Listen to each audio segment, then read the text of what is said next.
जय राधा माधव कुंज बिहारी।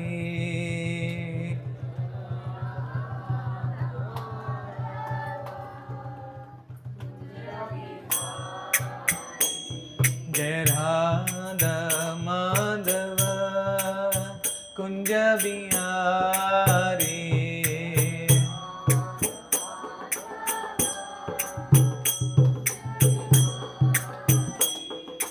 गोपी जनवल्लभ गिरिवरधारी। जनवल्लभ गिरिवरधारी।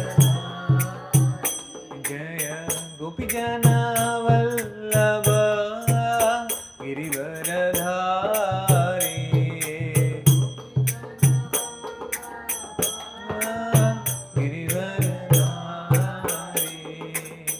यशोदनन्दन व्रज जनरञ्जन।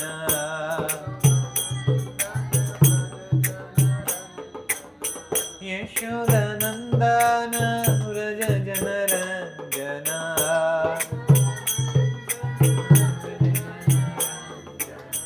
यमुनतीरा वनचारी। यमुनतीरा वनचारी। यमुनतीरा वनचारी। यमुनतीरा वनचारी। हरे कृष्णा कृष्ण कृष्ण हरे हरे, हरे राम राम राम हरे हरे, हरे कृष्णा। जोरागी हरि बोल। हरे राम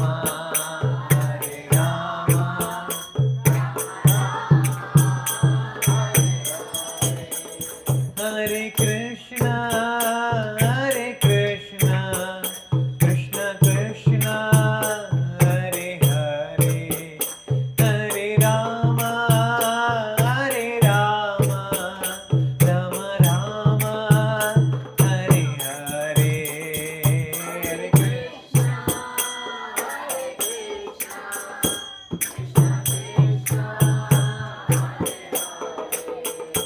हरे राम राम राम हरे हरे, हरे कृष्णा कृष्ण कृष्ण हरे हरे, हरे राम राम हरे हरे।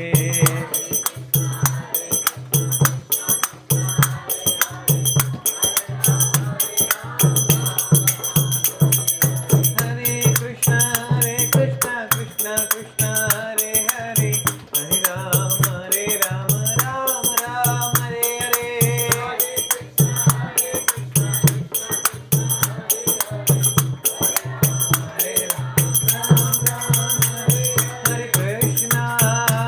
हरे कृष्ण कृष्ण कृष्ण हरे हरे, हरे राम राम राम हरे हरे।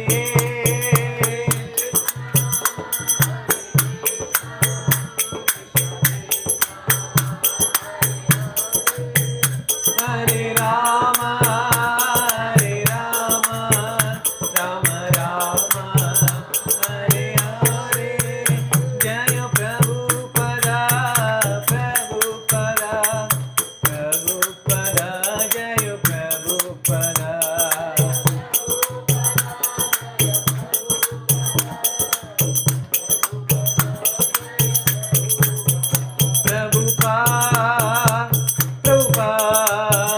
प्रभुपाद जय जय प्रभुपाद।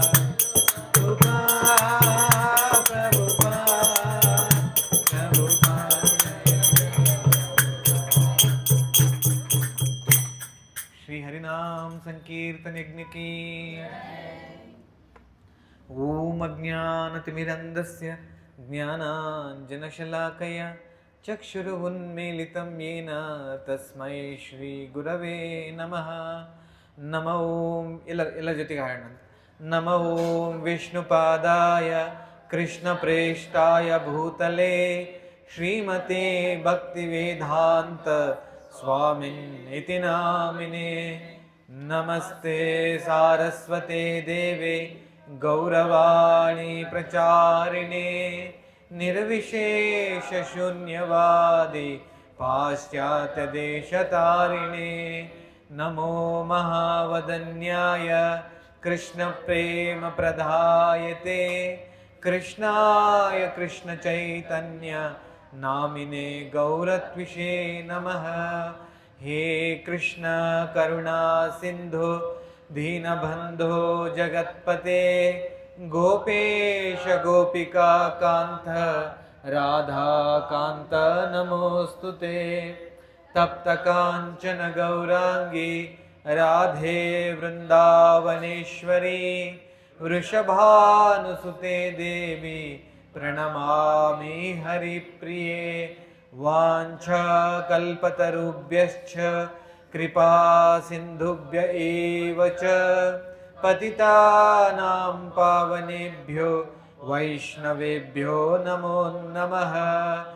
ಜಯ ಶ್ರೀ ಕೃಷ್ಣ ಚೈತನ್ಯ ಪ್ರಭು ನಿತ್ಯಾನಂದ ಶ್ರೀ ಅದ್ವೈತ ಗದಾಧರ ಶ್ರೀವಾಸಾದಿ ಗೌರಭಕ್ತ ವೃಂದ. ಹರೇ ಕೃಷ್ಣ ಕೃಷ್ಣ ಕೃಷ್ಣ ಹರೇ ಹರೇ ಹರೇ ರಾಮ ರಾಮ ರಾಮ ಹರೇ ಹರೇ. ಹರೇ ಕೃಷ್ಣ. ನನಗೆ ಮತ್ತೆ ತುಂಬ ಖುಷಿ ಆಗ್ತಾ ಇದೆ ಮತ್ತೆ ನಿಮ್ಮೆಲ್ಲರ ಮಧ್ಯೆ ಇವತ್ತು ಬರೋದಕ್ಕೆ ಸಾಧ್ಯವಾಯಿತು. ಸೊ ನಮ್ಮ ರಾಜಗೋಪ ಪ್ರಭು ಮತ್ತು ಗಂಗಾಧರ್ ಪ್ರಭು ಅವರು ಕರೆದ ಕಾರಣ ಇಲ್ಲ ಅಂತ ಹೇಳೋಕ್ಕಾಗಲ್ಲ. ಹೇಳಿದಾಗ ಮತ್ತೆ ರಾಜಗೋಪ ಪ್ರಭು ಬಂದ್ಬಿಟ್ಟು ನಮ್ಮ ಸ್ವಂತ ಊರಿಂದ. ಸೊ ನಾವೇನ ಕೇಳಿದ್ರೆ ಅವ್ರು ಇಲ್ಲ ಅನ್ನೋಕ್ಕಾಗಲ್ಲ, ಅವ್ರೇನ ಕೇಳಿದ್ರೆ ನನಗಿಲ್ಲ ಅನ್ನೋಕ್ಕಾಗಲ್ಲ, ನಾನೇನು ಹೇಳಿದ್ರೆ ಅವ್ರು ಇಲ್ಲ ಅಂತ ಹೇಳೋಕ್ಕಾಗಲ್ಲ. ಸೊ ಆದ ಕಾರಣ ಏನಂದರೆ ಕರೆದ ಒಂದು ಕಾರಣ ಏನಂತ ಹೇಳ್ತಾರೆ, ನಾನು ಸರ್ಜಾಪುರ್ ರೋಡಲ್ಲಿದ್ದೆ. ಎಲ್ಲಿ? ಆ ಕಡೆ ಸರ್ಜಾಪುರ್ ರೋಡ್ ಅಂದರೆ ಗೊತ್ತಲ್ವ, ಆ ಕಡೆ ಮಾರತಳ್ಳಿ ಆ ಕಡೆ ಬರುತ್ತಲ್ವ. ಸೊ ಅಲ್ಲಿಂದ ಏನಪ್ಪ ಇಲ್ಲಿವರೆಗೆ ಬಂದಿರೋದು. ಯಾಕೆ? ಭಕ್ತಾದಿಗಳೆಲ್ಲ ಒಂದು ಭಕ್ತಾದಿಗಳ ಒಂದು ಸಂಘ ತೆಗೆದುಕೊಳ್ಳೋದಕ್ಕಿಂತ. ಸೊ ಇವತ್ತು ನಮ್ಮ ಒಂದು ಚರ್ಚೆ ಏನಿದೆ ತುಂಬ ತುಂಬ ತುಂಬ ಮುಖ್ಯವಾದದ್ದು. ಏನಿವತ್ತಿನ ನಮ್ಮ ಒಂದು ವಿಷಯ, ಚರ್ಚೆ ಮಾಡುವಂಥ ವಿಷಯ ಏನು ಗೊತ್ತುಂಟ? ಯಾರಿಗದು ಗೊತ್ತುಂಟ ಇವತ್ತಿನ ನಮ್ಮ ಚರ್ಚೆ ಏನು ಅಂತ ಗೊತ್ತುಂಟ? ಏನಿವತ್ತು? ಭಾಗವತಂ, ಶ್ರೀಮದ್ ಭಾಗವತಂ.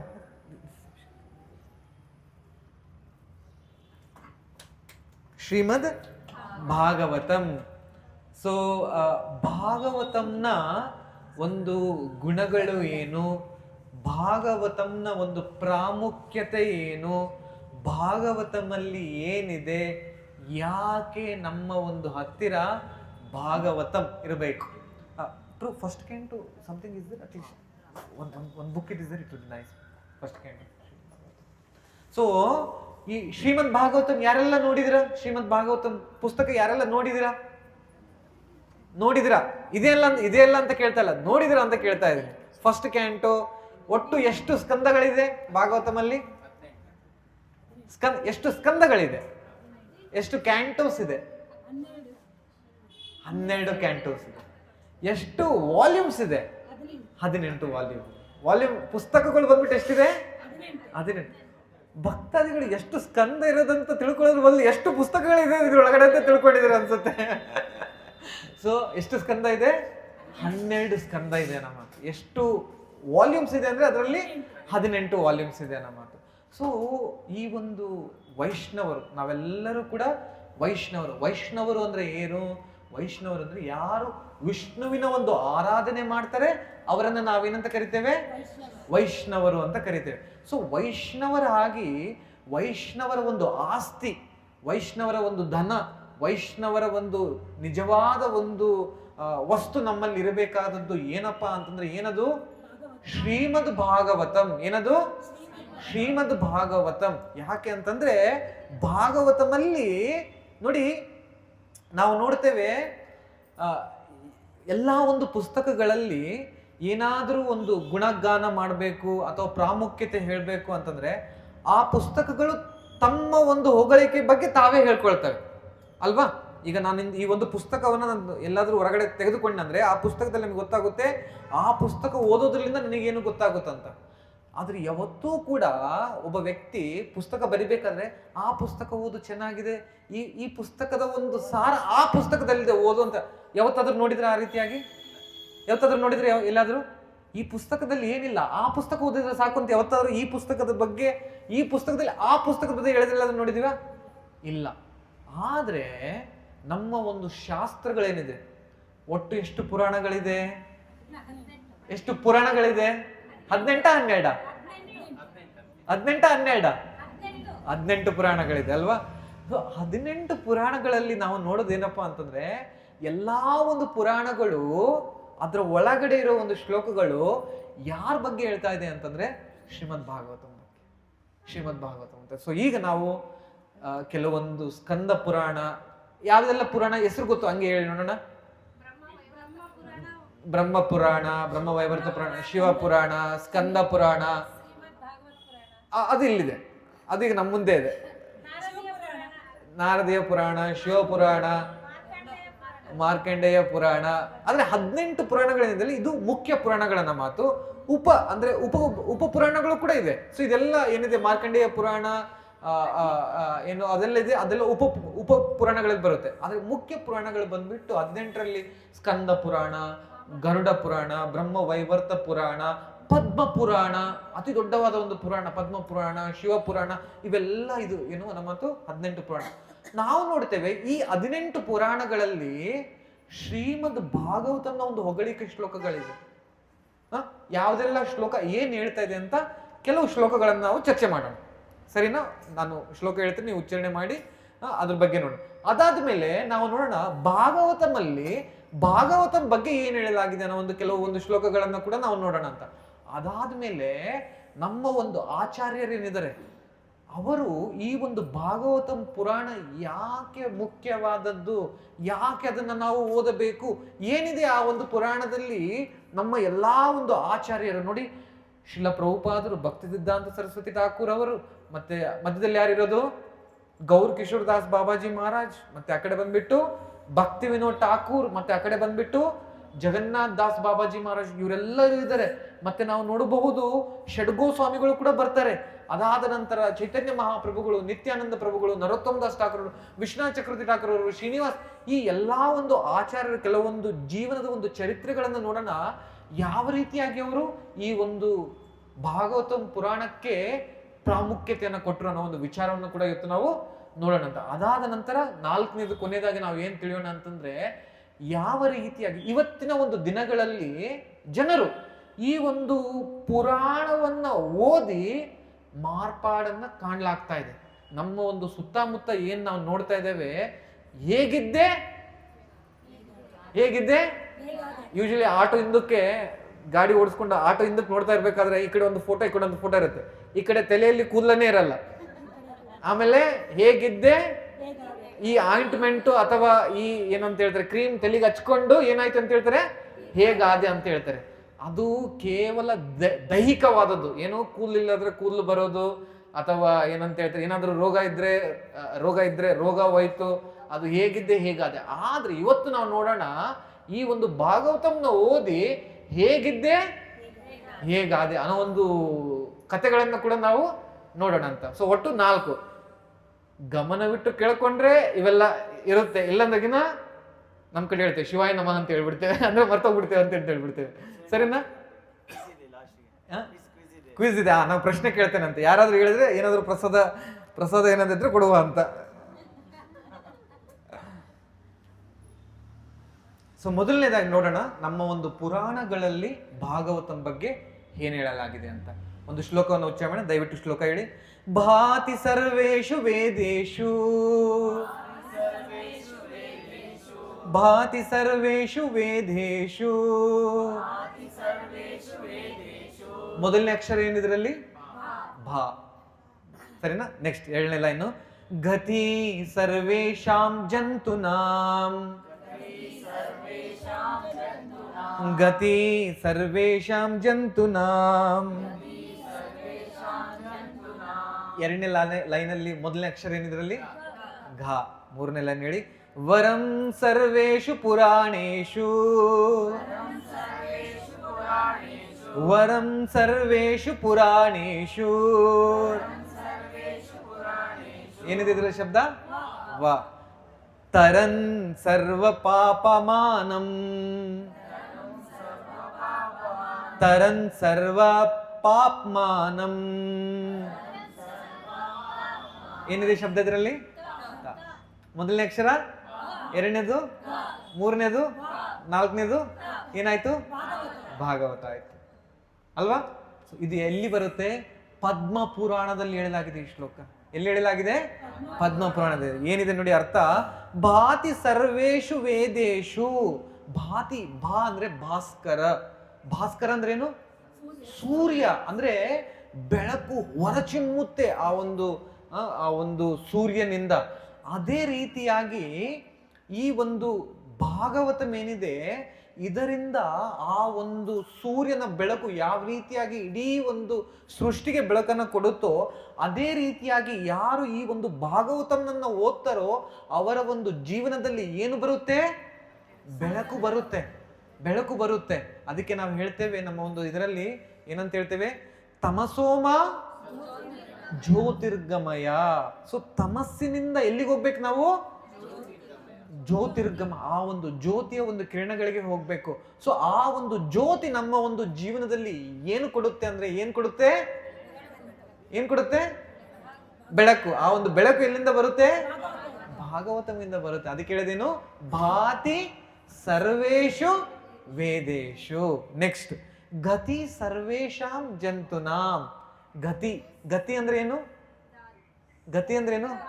ಎಂತ ಗತಿ ಬಂತಲ್ಲಪ್ಪ ನನಗೆ, ಛೇ ಛೇ ಛೇ ಛೇ ಛೇ. ಗತಿ ಅಂದ್ರೆ ಏನು? ಪರಿಸ್ಥಿತಿ.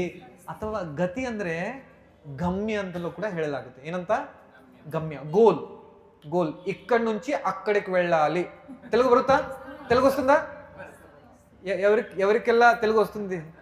చేతులు పైన చేయండి. అందరికి తెలుగు వస్తుంది ఇక్కడ. ಯಾರಿಗೆ తెలుగు ಅರ್ಥ ಆಗಲ್ಲ ಕೈ ಎತ್ತಿ. ಸೊ కొంచెం తెలుగు ಸ್ವಲ್ಪ ಕನ್ನಡ ಮಿಸ್ ಮಾಡಿಬಿಡು ಅಂತ.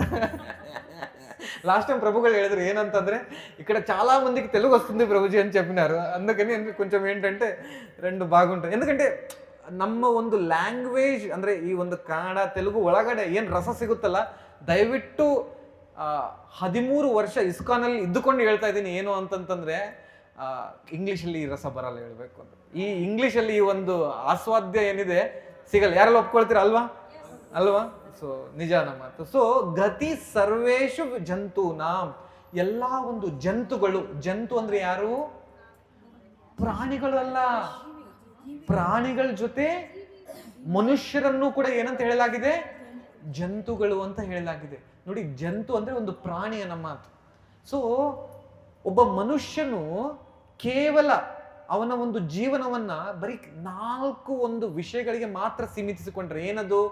ಆಹಾರ ನಿದ್ರ ಭಯಮೈತು ನಂಚ ಸಾಮಾನ್ಯಮೇತತ್ ಪಶುಭೀ ನರಾಣ ಧರ್ಮೋಹಿತೇಶೋ ಅಧಿಕೋ ವಿಶೇಷ ಧರ್ಮೇನ ಹೀನ ಪಶುಭೀ ಸಮಾನ. ಆಹಾರ, ನಿದ್ರ, ಭಯ, ಮೈಥುನ. ಈ 4 ಏನಿದೆ ಪ್ರಾಣಿಗಳಿಗೂ ಮನುಷ್ಯರಿಗೂ ಒಂದೇ ಅಲ್ವಾ? ಎಷ್ಟು ನಾವು ಕಷ್ಟಪಡ್ತೇವೆ ಈ ಒಂದು ಹೊಟ್ಟೆ ತುಂಬಿಸ್ಕೊಳ್ಳಕ್ಕೆ, ಪ್ರಾಣಿಗಳು ಕೂಡ ಅಷ್ಟೇ ಕಷ್ಟಪಡುತ್ತೆ. ಮಲ್ಕೊಳಕ್ಕೆ ನಾವು ಎಷ್ಟು ಕಷ್ಟಪಡ್ತೇವೆ, ಪ್ರಾಣಿಗಳು ಕೂಡ ಅಷ್ಟೇ ಕಷ್ಟಪಡುತ್ತೆ. ಏನ್ ಡಿಫ್ರೆನ್ಸ್ ಅಂದ್ರೆ, ನಾವು ಸ್ವಲ್ಪ ಫ್ಯಾನ್ ಹಾಕೊಂಡು AC ಹಾಕೊಂಡು 4 ಗೋಡೆಗಳ ಮಧ್ಯೆ ಇದೆ, ಅವು ಪರಿಸರ ಒಂದು ಸೃಷ್ಟಿಯಲ್ಲೇ ಇನ್ನೂ ಚೆನ್ನಾಗಿ ತುಂಬಾ ಸಲ ಹೇಳ್ಬೇಕಂದ್ರೆ ನಮ್ಗಿಂತ ಒಳ್ಳೆ ನಿದ್ದೆ ಪ್ರಾಣಿಗಳಿಗೆ ಆಗುತ್ತೆ ಕೆಲವೊಂದ್ಸಲಿ, ಈಗಿನ ಒಂದು ಪರಿಸ್ಥಿತಿಯಲ್ಲಿ ಹೇಳ್ಬೇಕು ಅಂದ್ರೆ. ಸೊ ಹೇಳಲಾಗ್ತಾ ಇದೆ, ಅವರಿಗೂ ನಮಿಗೂ ಏನು ವ್ಯತ್ಯಾಸ ಅಂದ್ರೆ, ಧರ್ಮೋಹಿತೇಶೋ ಅಧಿಕೋ ವಿಶೇಷ. ಧರ್ಮ, ಈ ಒಂದು ಮನುಷ್ಯ ಪಾಲನೆ ಮಾಡಿದಾಗ ಅವನು ವಿಶೇಷಕರನಾಗ್ತಾನೆ. ಇಲ್ಲಾಂದ್ರೆ ಅವನು ಕೂಡ ಏನು ಪ್ರಾಣಿನೇ. ಧರ್ಮೇನ ಹೀನ ಪಶುಭಿ ಸಮಾನ. ಧರ್ಮನ್ನ ಅವನು ಪಾಲಿಸಲಿಲ್ಲ ಅಂದ್ರೆ ಅವನೇನವನು ಪಶುಭಿ ಸಮಾನ. ಸೊ ಆ ಒಂದು ಧರ್ಮವನ್ನ ನಮಗೆ ನಮ್ಮನ್ನ ಆ ಒಂದು ಧರ್ಮಕ್ಕೆ, ಧರ್ಮದ ಒಂದು ಹತ್ತಿರಕ್ಕೆ ತೆಗೆದುಕೊಂಡು ಹೋಗುವ ಒಂದು ಕಾರ್ಯ ಯಾರು ಮಾಡ್ತಾರೆ? ಭಾಗವತ. ಸೊ ಗತಿ ಸರ್ವೇಶಾಂ ಜಂತುನಾಂ. ಅರ್ಥ ಆಯ್ತಲ್ವಾ? ಮೂರನೇ ಸಾಲು ಏನು? ವರಂ ಸರ್ವೇಶು ಪುರಾಣೇಶು. ವರಂ ಸರ್ವೇಶು ಪುರಾಣೇಶು. ವರ, ವರ ಅಂತಂತಂದ್ರೆ ಈಗ ನೋಡಿ, ಏನಪ್ಪ ಯೂಶಲಿ ಮದುವೆ ಆಗ್ಬೇಕು ಅಂದ್ರೆ ವರ ಹುಡ್ಕೊಂಡ್ ಬಂದೀವಿ ಅಂತ ಹೇಳ್ತಾರೆ. ಏನ್ ಅರ್ಥ ಗೊತ್ತಾ? ವರ ಅಂತಂದ್ರೆ ಇರೋರಲ್ಲಿ ಅತ್ಯುತ್ತಮವಾದವರು ಅಂತ ಅರ್ಥ ಮಾತು ಯೂಶುವಲಿ. ಅದು ಎಷ್ಟು ನಿಜನೋ ಸುಳ್ಳೋ ಗೊತ್ತಿಲ್ಲ, ಆದ್ರೆ ಅರ್ಥ ಏನು? ವರ ಹುಡ್ಕೊಂಡ್ ಬಂದೀವಿ ಅಂತಂತಂದ್ರೆ ಇರೋದ್ರಲ್ಲಿ ಅತಿ ಉತ್ತಮ ಗುಣಗಳುಳ್ಳ ಶ್ರೇಷ್ಠವಾದ ಒಂದು ಹುಡುಗನನ್ನ ನಿಮಗೆ ಹುಡ್ಕೊಂಡ್ ಬಂದಿದ್ದೀನಿ ಅಂತ ಅರ್ಥ ನಮ್ಮ ಮಾತು. ಅದು ಎಷ್ಟು ನಿಜ ಸುಳ್ಳು ಅದು ಗೊತ್ತಿಲ್ಲ. ಯೂಶಲಿ ಮದುವೆ ಆದ್ಮೇಲೆ ಗೊತ್ತಾಗುತ್ತೆ ಅದು ನಿಜವಾಗ್ಲೂ ವರನ ಅಲ್ಲ ಅಂತ. ಸೊ ವರ ಅಂದ್ರೆ ಏನು? ಅತ್ಯುತ್ತಮ. ಇಲ್ಲಿ ಹೇಳಲಾಗಿದೆ ಏನು? ವರಂ ಸರ್ವೇಶು ಪುರಾಣೇಶು. ಸರ್ವ ಪುರಾಣಗಳು ಅಂದ್ರೆ ಎಷ್ಟು ಪುರಾಣಗಳು? 18 ಪುರಾಣ. ವರಂ ಸರ್ವೇಶು ಪುರಾಣೇಶು ಅಂದ್ರೆ ಏನು ಅರ್ಥ? ಎಲ್ಲಾ ಒಂದು ಪುರಾಣಗಳಲ್ಲಿ ಅತಿ ಶ್ರೇಷ್ಠವಾದ ಪುರಾಣ ಯಾವುದು? ಶ್ರೀಮದ್ ಭಾಗವತ. ವರಂ ಸರ್ವೇಶು ಪುರಾಣೇಶು. ಇದೀ ಏನಪ್ಪಾ ಅಂತಂದ್ರೆ ಆ 18 ಪುರಾಣಗಳನ್ನ ಕುಂತ್ಕೊಂಡು ಓದೋದು ಒಂದೇ, ಈ ಒಂದು ಪುರಾಣವನ್ನು ಓದೋದು ಕೂಡ ಒಂದೇ. ಅದ ಹೆಂಗೆ ನೋಡೋಣ, ಭಾಗವತಂ ಹೇಳುತ್ತೆ ನಮಗೆ ಅದ ಹೆಂಗೆ ಅಂತ. ನಾನು ಒಂದ್ಸಲಿ ಬುಕ್ ಡಿಸ್ಟ್ರಿಬ್ಯೂಷನ್ ಮಾಡ್ತಾ ಇದ್ವಿ. ಎಲ್ಲಿ ಅಂದ್ರೆ BTM ಲೇಔಟ್ ಅಲ್ಲಿ ಬುಕ್ ಡಿಸ್ಟ್ರಿಬ್ಯೂಷನ್ಗೆ ಹೋಗಿದ್ವಿ ನಾವು, ನಮ್ಮ ಹುಡುಗರೆಲ್ಲ ಕಲ್ತು ಹೋಗಿದ್ವಿ ನಮ್ಮ ಮಾತು. ಸೊ ಹೋದಾಗ ಒಬ್ರು ಬಂದು ಕೇಳ್ತಾರೆ, ನಿಮ್ಮಲ್ಲಿ ನಾವು ಯೂಶ್ವಲಿ ಏನು ಭಗವದ್ಗೀತೆ ಅಥವಾ ಕೃಷ್ಣ ಅಥವಾ ಚಿಕ್ಕ ಪುಸ್ತಕ ಡಿಸ್ಟ್ರಿಬ್ಯೂಟ್ ಮಾಡ್ತೇವೆ. ಯೂಶ್ವಲಿ ಯಾರೂ ಬಂದು ಕೇಳಲ್ಲ ಏನಂತ, ನನಗೆ ಆ 18 ವಾಲ್ಯೂಮ್ ಇರೋ ಪುಸ್ತಕಗಳೇನಿದೆ ಅದನ್ನ ಕೊಡಿ ಅಂತ ಯಾರೂ ಕೂಡ ಕೇಳಲ್ಲ ಯೂಶ್ವಲಿ. ಸೊ ಮಾಡ್ತಾ ಇರ್ಬೇಕಾದ್ರೆ ಒಬ್ರು ಬಂದು ಕೇಳಿದ್ರು, ಪ್ರಭು ನಿಮ್ಮ ಹತ್ರ ಭಾಗವತಂ ಇದೆಯಾ ಅಂತ ಕೇಳಿದೆ. ಹಾ ಇದೆ, ಫಸ್ಟ್ ಕ್ಯಾಂಟೋ ಇದೆ ಅಂತ ಹೇಳಿದೆ, ಮೊದಲನೇ ಸ್ಕಂದ ಇದೆ ಅಂತ ಕೇಳಿದೆ. ಇಲ್ಲ ನನಗೆ 12 ಸ್ಕಂದಗಳ ಭಾಗವತಂ ಬೇಕು ಅಂತ ಕೇಳಿದ್ರು ನನಗೆ. ಅನ್ಕೊಂಡು ಇವ್ರೇನಪ್ಪ ಇವರು, ನಾವು ಹೋಗಿ ಇಟ್ಕೊಳ್ಳಿಲ್ಲ ಯಾರನ್ನೂ ಕೂಡ ತಗೊಳ್ಳಿ ಅಂತ. ಅವರೇ ಬಂದು ಭಾಗವತಂ ಕೇಳ್ತಾ ಇದ್ರು, ಇದೇನಿದು ಅಂತ ನಾನು ಅನ್ಕೊಂಡಿವಿ. ಸೊ ಅವ್ರು ಹೇಳಿದ್ರು, ಅವ್ರ ಮನೆ ಬಂದ್ಬಿಟ್ಟು ಈ ಕಡೆ ಯಾವ್ದಪ್ಪ ಕುಮಾರಸ್ವಾಮಿ ಲೇಔಟ್ ಗೊತ್ತಲ್ವಾ, ಆ ಕಡೆ ಇತ್ತು ನಮ್ಮ ಮಾತು. ಸೊ ನಾವು ಶೇಷಾದ್ರಿಪುರಮಿಂದ ಭಾಗವತ ಒಂದೇ ಒಂದು ಭಾಗವತಂ ಸೆಟ್ ಇಟ್ಟುಕೊಂಡು 1 ತಾಸು, ಟ್ರಾಫಿಕ್ ಬೆಂಗಳೂರಲ್ಲಿ 1 ತಾಸು ಅಂತ ಹೇಳಿದ್ರು ಕಮ್ಮಿನೇ ಆಗುತ್ತೆ. ಬೆಂಗಳೂರಲ್ಲಿ ಎಲ್ಲಿಂದ ಎಲ್ಲಿಗೆ ಹೋಗ್ಲಿ ಕನಿಷ್ಠ ಎಷ್ಟು ಗಂಟೆ ಬೇಕು? 2 ತಾಸು ಬೇಕು. ಸುಳ್ಳ? ನೀವು ಇಲ್ಲಿಂದ ಮೆಜೆಸ್ಟಿಕ್ ಹೋಗ್ಬೇಕಂದ್ರೆ ಎಷ್ಟೊತ್ತು ಬೇಕು? ಎಷ್ಟು 2 ಅವರ್ಸ್ ಅಂತೂ ಬೇಕೇ ಬೇಕು, ಹೌದಲ್ವ? ನಾವು ಅಲ್ಲಿಂದ ಅಲ್ಲಿವರೆಗೂ ಅವ್ರ ಮನೆ ಒಳಗಡೆ ಭಾಗವತಂ ನಾವು ತೆಗೆದು ಹೋಗ್ಬೇಕಾದ್ರೆ ಫುಲ್ಲು ಲೈಬ್ರರಿ ಇತ್ತು ಅವರಲ್ಲಿ, ದೊಡ್ಡ ಲೈಬ್ರರಿ. ನಾವು ನೋಡಿದೆ ಪುಸ್ತಕ, ಕೆಲವೊಂದು ಪುರಾಣಗಳ ಹೆಸರೇ ಗೊತ್ತಿಲ್ಲ ನನಗೆ ಅದ್ರಲ್ಲಿ, ಅಂತ ಒಂದು ಪುಸ್ತಕಗಳನ್ನೆಲ್ಲ ಇಟ್ಕೊಂಡ್ ಬಿಟ್ಟಿದ್ರು ಅನ್ನೋ ಮಾತು. ನಾನು ಅನ್ಕೊಂಡು ಇವತ್ತು ಇವ್ರ ಮನೆ ಧನ್ಯವಾಯ್ತು. ಯಾಕೆ?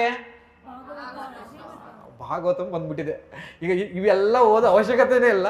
ಪ್ರಭುಪಾದರು ಈ ಒಂದು ಭಾಗವತಂ ಬುಕ್ ಓದ್ಬಿಟ್ರೆ ಸಾಕು, ಅವ್ರ ಜೀವನ ಎಷ್ಟು ವರ್ಷಗಳು ಏನಂತ ಹೇಳ್ತಾರೆ ಸಮಯ ಒಂದು ನಷ್ಟ ಆಗಿದೆ ಆಕ್ಚುಲಿ ಹೇಳ್ಬೇಕು ಅಂತಂದ್ರೆ. ಇಲ್ಲ ಮೋಸ್ಟ್ಲಿ ಆ ಒಂದು ಪುರಾಣಗಳಲ್ಲಿ ಭಾಗವತಂ ಅಂತ ಓದಿ ಅಂತ ಹೇಳಿರ್ಬೇಕು ಮೋಸ್ಟ್ಲಿ, ಅದನ್ನ ನೋಡ್ಕೊಂಡು ಭಾಗವತಂ ಕೂಡ ಕೇಳಿರ್ಬೋದು.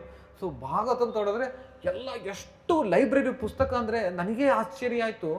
ಇದೆಲ್ಲ ಒಂದೇ ಜೀವನದಲ್ಲಿ ಓದೋಕ್ಕೆ ಸಾಧ್ಯನಾ? ಕೆಲವೊಂದ್ಸಲ ನಮ್ಮ ಭಕ್ತಾದಿಗಳಿಗೆ ಅನ್ಸುತ್ತೆ ಏನಂತ, ಅಯ್ಯೋ ಭಾಗವತಮಿ 18 ವಾಲ್ಯೂಮ್ ಇದೆ, ಒಂದ್ ಜೀವನದಲ್ಲಿ ಹೆಂಗೆ ಪ್ರಭುಜಿ ಓದೋದಕ್ಕೆ ಸಾಧ್ಯ ಅಂತ ನಾವು ಅನ್ಕೊಳ್ತೇವೆ. ಆದ್ರೆ ಅವ್ರ ಮನೆಯಲ್ಲಿ ಎಷ್ಟು ಸೆಟ್ಗಳಿತ್ತು ನಾನು ಅನ್ಕೊಂಡೆ ಇದೆಲ್ಲ ನನಗೆ ಒಂದು ಜೀವನದಲ್ಲಿ ಓದೋಕ್ಕೆ ಸಾಧ್ಯ ಇಲ್ಲ. ನನ್ನ ಒಂದು ಏನಂತ ಹೇಳ್ತಾರೆ ಪುಣ್ಯ ಭಾಗ್ಯ, ನನಗೆ ಪ್ರಭುಪಾದರವರು ಏನ್ ಮಾಡಿದ್ದಾರೆ, ಬರೀ ಭಾಗವತಂ ಅಂತ ಕೊಟ್ಟು ಅವೆಲ್ಲ ಒಂದು ಪುರಾಣಗಳ ಓದೋ ಒಂದು ಅವಶ್ಯಕತೆಯನ್ನು ಕೊಟ್ಟಿಲ್ಲ ಅಂತ ನನಗೆ ಅನಿಸುತ್ತೆ ಅನ್ನೋ ಮಾತು ಅಲ್ವಾ. ಇದು ಒಂದು ಭಾಗವತಂನ 3ನೇ ಒಂದು ಲೈನ್. ಏನದು? ವರಂ ಸರ್ವೇಶು ಪುರಾಣೇಶು. ನೆಕ್ಸ್ಟ್ 4ನೇದೇನು?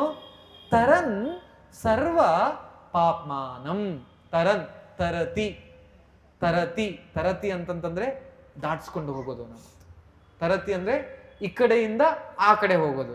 ತರತಿ ಅಂದ್ರೆ ಸಮುದ್ರದಲ್ಲಿ ಒಂದು ದೋಣಿಯಲ್ಲಿ ಕುಂತಾಗ ತರತಿ ಅಂದ್ರೆ ಈ ಕಡೆಯಿಂದ ಆ ಕಡೆ ಆಚೆ ಕಡೆ ಹೋಗುವ ಅರ್ಥ. ಇಲ್ಲಿ ಹೇಳಲಾಗ್ತದೇನು, ತರನ್ ಸರ್ವ ಪಾಪ್ಮಾನಂ. ಸರ್ವ ಪಾಪ್ಮಾನಂ ಅಂದ್ರೆ ಅರ್ಥ ಏನು? ಎಲ್ಲಾ ಒಂದು ಪಾಪಗಳ ಒಂದು ಜೀವನ ಈ ಕಡೆ ಏನಿದೆ ಅಲ್ವಾ, ಯಾರು ಭಾಗವತಂನ ಒಂದು ಏನಂತ ಹೇಳ್ತಾರೆ, ಓದೋ ಅವಶ್ಯಕತೆ ಇಲ್ಲ, ಭಾಗವತಂನ ಸುಮ್ಮನೆ ಸ್ಪರ್ಶ ಮಾಡೋದ್ರಿಂದ ವ್ಯಕ್ತಿಯ ಒಂದು ಜೀವನದಲ್ಲಿ ಅವನಿಗೆ ಗೊತ್ತಿಲ್ಲಾರದ ಒಂದು ಹಿಂದಿನ ಒಂದು ಜೀವನಗಳಲ್ಲಿಯೂ ಮಾಡಿದ ಒಂದು ಪಾಪ ಏನಿದೆ ತೊಲಗಿ ಹೋಗುತ್ತೆ. ತರನ್ ಸರ್ವ ಪಾಪ್ಮಾನಂ. 5ನೇ ಸಾಲಲ್ಲಿ ಹೇಳಿದೆ, ತೇನ ಭಾಗವತಂ ಉಚ್ಯತೆ. ಆ ಒಂದು ಪುಸ್ತಕದ ಹೆಸರು ಏನು? ಆ ಒಂದು ಪುಸ್ತಕದ ಹೆಸರೇನು? ಶ್ರೀಮದ್ ಭಾಗವತ.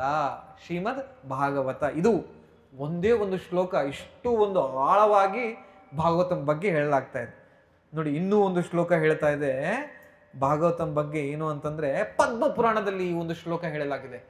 ಶ್ರೀಮದ್ ಭಾಗವತಂ ಏನಿದೆ, ಇದು ಬರೀ ಪುಸ್ತಕ ಅಲ್ಲ, ಇದು ಯಾರ ಒಂದು ಮನೆಯೊಳಗಡೆ 12 ಸ್ಕಂದಗಳ ಒಂದು ಭಾಗವತಂ ಮನೆಯಲ್ಲಿದೆ, ಸಾಕ್ಷಾತ್ ಆ ಒಂದು ಪರಮಾತ್ಮ, ಸಾಕ್ಷಾತ್ ಪರಬ್ರಹ್ಮ, ಸಾಕ್ಷಾತ್ ಎಲ್ಲಾ ಒಂದು ದೇವತೆಗಳಿಗೆ ಅಧಿಪತಿನಾಗಿರುವ ಭಗವಂತ ಕೃಷ್ಣ ಅವರ ಒಂದು ಮನೆಯಲ್ಲಿ ಸಾಕ್ಷಾತ್ವಾಗಿ ನೆಲೆಸಿದ್ದಾನ ಮಾತು. ಸಾಕ್ಷಾತ್ವಾಗಿ ನೆಲೆಸಿದ್ದಾನೆ. ಯಾಕೆ? ಪದ್ಮ ಪುರಾಣದಲ್ಲಿ ಹೇಳಲಾಗಿದೆ. ಶ್ಲೋಕ ತುಂಬಾ ದೊಡ್ಡ ಶ್ಲೋಕ ಇದೆ, ಜಸ್ಟ್ ಕೇಳಿಸ್ಕೊಳ್ಳಿ. ಪಾದೌ ಯದೀಯೌ ಪ್ರಥಮ ದ್ವಿತೀಯೌ ಹೇಳಲಾಗ್ತದೆ. ಈ ಒಂದು ಪ್ರಥಮ ಮತ್ತೆ ದ್ವಿತೀಯ ಒಂದು ಸ್ಕಂದ ಏನಿದೆಯಲ್ಲ, ಭಗವಂತನ ಪಾದ. ಪಾದೌ ಯದೀಯೌ ಪ್ರಥಮ ದ್ವಿತೀಯೌ, ಭಗವಂತನ ಒಂದು ಪಾದಗಳೇನಿದೆ. ಈಗ ನೋಡಿ, ಇಲ್ಲಿ ಕೃಷ್ಣನ ಒಂದು ಫೋಟೋ ಇದೆ, ಕೃಷ್ಣನ ಒಂದು ಚರಣಗಳು ಕಾಣಿಸ್ತಾ ಇದೆ ಅಲ್ವಾ, ಈ ಯಶೋಧ ದಾಮೋದರ ಫೋಟೋದಲ್ಲಿ. ಭಗವಂತನ ಆ ಒಂದು ಕಾಲನ್ನು ನಾವು ಹಿಡ್ಕೊಳ್ಬೇಕು ಅಂದ್ರೆ ಎಲ್ಲಿಗೆ ಹೋಗೋ ಅವಶ್ಯಕತೆ ಇಲ್ಲ. ಈ ಒಂದು ಭಾಗವತಂ ನನ್ನ ಫಸ್ಟ್ ಕ್ಯಾಂಟು, ಸೆಕೆಂಡ್ ಕ್ಯಾಂಟು ಸುಮ್ಮನೆ ಕೈಯಲ್ಲಿ ಹಿಡ್ಕೊಂಡಿವಿ ಅಂದ್ಕೊಳ್ಳಿ, ಭಗವಂತ ಕೃಷ್ಣನ ಒಂದು ಪಾದಗಳು ನಮ್ಮ ಒಂದು ಕೈಯಲ್ಲಿದೆ. ಅರ್ಥ ಆಗ್ತಾ ಇದೆ ಅಲ್ವಾ? ಸೊ ಈ ಒಂದು ಪುಸ್ತಕದ ಒಂದು 1ನೇ ಮತ್ತು 2ನೇ ಸ್ಕಂದವನ್ನು ಸುಮ್ಮನೆ ಓದಿದ್ರೆ ಆ ಒಂದು ಪಾದಗಳು ಏನು ಅನ್ನೋದು ಗೊತ್ತಾಗುತ್ತೆ. ಯಾಕೆಂದ್ರೆ ನೋಡಿ, 1ನೇ ಸ್ಕಂದದಲ್ಲಿ ಆ ಒಂದು ಭಕ್ತಾದಿಗಳ ಒಂದು ಜೀವನ ಚರಿತ್ರೆ ಇದೆ. ಯಾರೆಲ್ಲ ಭಕ್ತಾದಿಗಳ ಜೀವನ ಚರಿತ್ರೆ ಇದೆ 1ನೇ ಒಂದು ಸ್ಕಂದದಲ್ಲಿ? 1ನೇ ಸ್ಕಂದದಲ್ಲಿ ನೋಡಿ, ಗೊತ್ತಿಲ್ಲ ಅಂದ್ರೆ ಓದ್ಬೇಕು, ನಂಗೆ ಗೊತ್ತಿಲ್ಲ ಅಂದ್ರೆ ಓದ್ಬೇಕೀಗ. ಪರೀಕ್ಷಿತ್ ಮಹಾರಾಜರು 1ನೇ ಸ್ಕಂದದಲ್ಲಿ ಬರೋದೇ ಇಲ್ಲ, ಹೇಳಬೇಕು ಅಂದ್ರೆ ಬರ್ತಾರೆ, ಸ್ವಲ್ಪ ಅವರ ಒಂದು ಜೀವನ ಚರಿತ್ರೆ ಹೇಳಲಾಗುತ್ತೆ, ಆದ್ರೆ ಅವ್ರ ಮಾತು ಬರೋದು 1ನೇ ಸ್ಕಂದದಲ್ಲಿ ಬರೋದೇ ಇಲ್ಲ. ಎಲ್ಲಿ ಬರ್ತಾರೆ? 2ನೇ ಸ್ಕಂದದಲ್ಲಿ ಬರ್ತಾರೆ. ಭೀಷ್ಮ ಪಿತಾಮಹರ ಬಗ್ಗೆ ಇದೆ. ಮತ್ತೆ ಕುಂತಿ ಮಹಾರಾಣಿ ಬಗ್ಗೆ ಯಾರು ಹೇಳಿದ್ರು? ಕುಂತಿ ಮಹಾರಾಣಿ ಅಂತ, ಕುಂತಿ ಮಹಾರಾಣಿ ಗಂಗಾಧರ ಪ್ರಭು ಹೇಳಿದ್ರು. ಸೊ ಕುಂತಿ ಮಹಾರಾಣರ ಬಗ್ಗೆ ಇದೆ. ಮತ್ತೆ ವ್ಯಾಸ ಮಹರ್ಷಿಗಳ ಬಗ್ಗೆ ಇದೆ. ಮತ್ತೆ ನಾರದ ಮುನಿಗಳ ಜೀವನ ಚರಿತ್ರೆ ಇದೆ. ಯಾಕೆಂದ್ರೆ ಈ ಒಂದು ಭಾಗವತ ರಚನೆ ಆಗಿರೋ ಒಂದು ಕಾರಣನೇ ನಾರದ ಮುನಿಗಳದು. ಸೊ ನಾರದ ಮುನಿಗಳ ಒಂದು ಜೀವನ ಚರಿತ್ರೆ, ಹೆಂಗೆ ಅವರು ಭಕ್ತರಾದ್ರು ಭಾಗವತನನ್ನ ಕೇಳಿ ಅನ್ನೋದು 1ನೇ ಸ್ಕಂದದಲ್ಲಿ ಇದೆ. ಹೌದಾ? ಸೊ ಈ ಎಲ್ಲಾ ಒಂದು ವಿಚಾರಗಳನ್ನು ತಿಳ್ಕೊಳ್ಳೋದು ತುಂಬಾ ತುಂಬಾ ಮುಖ್ಯ ಅನ್ನೋ ಮಾತು. ಯಾಕೆ? ಇದು ಕೇವಲ ಪುಸ್ತಕಕ್ಕೆ ಸೀಮಿತವರಾಗಿರೋದಲ್ಲ, ಆ ಒಂದು ಭಗವಂತನ ಚರಣ ತಾನೇ ನಾವೆಲ್ಲ ಸಂಪಾದಿಸ್ಕೊಳ್ಬೇಕು ಅಂತ ಇಷ್ಟೆಲ್ಲ ಕಷ್ಟಪಟ್ಟು ಭಕ್ತಿಯನ್ನ ಮಾಡ್ತಾ ಇರೋದು, ಜಪ ಮಾಡ್ತಾ ಇರೋದು, ಬೆಳಿಗ್ಗೆ ಎದ್ದೇಳ್ತಾ ಇರೋದು, ಹರೇ ಕೃಷ್ಣ ಮಂತ್ರ ಜಪ ಮಾಡೋದು, ಪೂಜೆ ಮಾಡೋದು, ಇದೆಲ್ಲ ಏನಿದೆ ಆ ಒಂದು ಚರಣಗಳನ್ನ ಸೇರ್ಕೊಳ್ಬೇಕು ತಾನೆ. ಆ ಒಂದು ಚರಣಗಳನ್ನ ಹೇಗೆ ನಾವು ಸಾಧಿಸಬೇಕು ಅಂತಂದ್ರೆ ಅದೆಲ್ಲಿದೆ? 1ನೇ ಸ್ಕಂದದಲ್ಲಿ, 2ನೇ ಸ್ಕಂದದಲ್ಲಿದೆ. ನೆಕ್ಸ್ಟ್, ತೃತೀಯ ತೂರ್ಯೋ ಕಥಿತೌ ಯದುರು. ತೃತೀಯ ಅಂದ್ರೆ 3ನೇ ಸ್ಕಂದ, ಮತ್ತೆ ತೂರ್ಯೋ ಅಂತಂದ್ರೆ 4ನೇ ಸ್ಕಂದ. ತೃತೀಯ ತೂರ್ಯೋ ಕಥಿತೌ ಯದ್ ಊರು. ಊರು ಅಂತಂದ್ರೆ ತೊಡೆ ಅನ್ನೋ ಮಾತು, ಊರು ಅಂತ ಕರೀತಾರೆ. ಊರು ಅಂದ್ರೆ ತೊಡೆ. ಸೊ 3ನೇ 4ನೇ ಸ್ಕಂದ ಏನು? ಭಗವಂತನ ಒಂದು ತೊಡೆ ಅನ್ನೋ ಮಾತು, ಭಗವಂತನ ತೊಡೆ. ಯಾರು ಬರ್ತಾರೆ 3ನೇ ಮತ್ತೆ 4ನೇ ಸ್ಕಂದದಲ್ಲಿ? ಏನ್ ಕಥೆಗಳಿದೆ? ಧ್ರುವ ಮಹಾರಾಜರು 4ನೇ ಸ್ಕಂದದಲ್ಲಿ ಬರುತ್ತೆ. ಎಂಥ ಒಂದು ಕತೆ! ಚೈತನ್ಯ ಮಹಾಪ್ರಭುಗಳು ಆ ಒಂದು ಧ್ರುವ ಮಹಾರಾಜರ ಕತೆ, ಪ್ರಹ್ಲಾದರ ಮಹಾರಾಜರ ಕತೆ 100 ಸಲ ಕೇಳ್ತಾ ಇದ್ರು ಅಂತೆ ಭಾಗವತಮನ್ನ ಕೇಳ್ಕೊಂಡು. ಕೇಳ್ತಾ ಕೇಳ್ತಾ ಆ ಒಂದು ಹೆಂಗೆ ಧ್ರುವ ಮಹಾರಾಜರು ಹೋದ್ರು, ಹೆಂಗೆ ಆ ಒಂದು ಅಡವಿಯಲ್ಲಿ ಸಿಂಹ, ನರಿ, ತೋಳ, ಎಲ್ಲ ತರತರವಾದ ಒಂದು ಕಾಡು ಪ್ರಾಣಿಗಳು ಅವನ ಹತ್ತಿರಕ್ಕೆ ಬಂದ್ರೆ ಭಯ ಪಡಲಾರ್ದೆ ಒಂದೇ ಕಾಲ ಮೇಲೆ ನಿಂತುಕೊಂಡು ಆ ಒಂದು ಭಗವಂತನ ಒಂದು ಹೆಸರು ಓಂ ನಮೋ ಭಗವತೆ ವಾಸುದೇವಾಯ ಅಂತ ಹೇಳ್ಕೊಳ್ತಾ ಮಾಡಿದಾಗ ಬರೀ 6 ತಿಂಗಳಲ್ಲಿ ಭಗವಂತನನ್ನ ಪ್ರಾಪ್ತಿಸಿಕೊಂಡವನು ಯಾರು? ಆ ಒಂದು ಕಥೆ ಎಲ್ಲಿ ಬರುತ್ತೆ? 4ನೇ ಸ್ಕಂದದಲ್ಲಿ. 3ನೇ ಸ್ಕಂದದಲ್ಲಿ ಏನ್ ಕಥೆ ಇದೆ? ಕಪಿಲ ಶಿಕ್ಷಾ ಇದೆ. Very good. ಏನಿದೆ? ಕಪಿಲ ಶಿಕ್ಷಾ ಇದೆ. ಕಪಿಲ ಮುನಿಗಳು ಗೊತ್ತಾ? ದೇವಾಹುತಿ ಕಪಿಲ ಶಿಕ್ಷಾ ಅಂತ ಹೇಳ್ತಾರೆ. ಸೊ ಕಪಿಲ ಶಿಕ್ಷೆ 3ನೇ ಸ್ಕಂದದಲ್ಲಿ ಬರುತ್ತೆ. ಮತ್ತೆ ಜೈ ವಿಜಯ ಕಥೆ ಕೂಡ ಅಲ್ಲೇ ಬರುತ್ತೆ. ಎಲ್ಲಿ ಬರುತ್ತೆ? 3ನೇ ಸ್ಕಂದ. ಜೈ ವಿಜಯರ್ ಗೊತ್ತಾ? ವಿಷ್ಣುವಿನ ಒಂದು ಹೊರಗಡೆ ದ್ವಾರಪಾಲಕರ ಜೈ ವಿಜಯರ್, ಅವರಿಗೆ ಒಂದು ಶಾಪ ಬಂದ್ಬಿಟ್ಟು ಕೆಳಗಡೆ ಏನಾಗಿ ಬರ್ತಾರೆ? ಹಿರಣ್ಯಕಶಿಪು, ಹಿರಣ್ಯಾಕ್ಷ, ರಾವಣ, ಕುಂಭಕರ್ಣ, ಮತ್ತೆ ದಂತವಕ್ರ, ಶಿಶುಪಾಲ. ಸೊ ಹೆಂಗೆ ಅವರಿಗೆ ಆ ಒಂದು ಶಾಪ ಬಂತು? ಎಲ್ಲಿ ಬರುತ್ತೆ? 3ನೇ ಸ್ಕಂದದಲ್ಲಿ ಬರುತ್ತೆ. 4ನೇ ಸ್ಕಂದದಲ್ಲಿ ಏನ್ ಬರುತ್ತೆ? ದುರ್ಯೋಧನ. ಇನ್ನು ಬೇರೆ ತುಂಬಾ ಕಥೆಗಳಿದೆ, ಆದ್ರೆ ಇದು ನಮಗೆ ಪ್ರಾಮುಖ್ಯ ಕಥೆ. ನೆಕ್ಸ್ಟ್, ನಾಭಿಸ್ತತ ಪಂಚಮಯೇವ. ನಾಭಿ, ಭಗವಂತನ ಒಂದು ನಾಭಿ ಅಂದ್ರೆ ಅವನ ಒಂದು ನಾಭಿ ಒಕ್ಕಳು ಏನಿದೆ ಅಲ್ವಾ, ಅದು ಎಲ್ಲಿದೆ? ಪಂಚಮ ಸ್ಕಂದದಲ್ಲಿದೆ. ಪಂಚಮ ಸ್ಕಂದದಲ್ಲಿ ಏನ್ ಬರುತ್ತೆ? ಪಂಚಮ ಸ್ಕಂದದಲ್ಲಿ ಏನ್ ಬರುತ್ತೆ?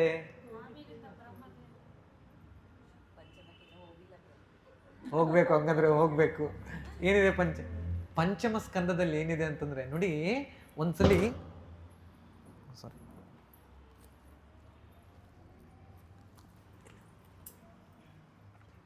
ಮೇಲೆ ಇಟ್ಕೊ. ಒಂದ್ಸಲಿ ಏನಾಯ್ತು, ಕೃಷ್ಣ ವಟಪತ್ರ ಸಾಯಿ ಅಂತ ಹೇಳ್ತಾರೆ ಗೊತ್ತಾ?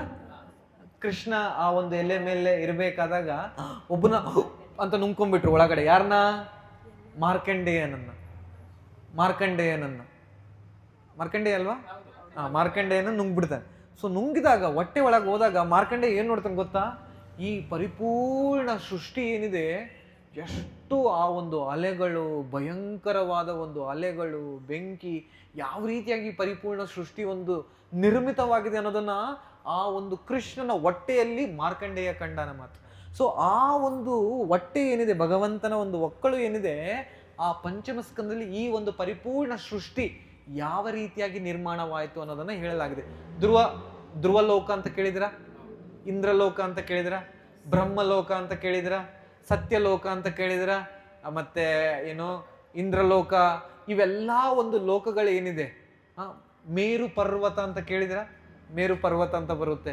ಇದೆಲ್ಲ ಭಾರತ ವರ್ಷ ಅಂತ ಹೇಳ್ತೇವೆ ಗೊತ್ತಾ? ಭಾರತ ವರ್ಷ. ಸೊ ಏನದು ಭಾರತ ವರ್ಷ? ಮೇರು ಪರ್ವತ ಎಲ್ಲಿದೆ?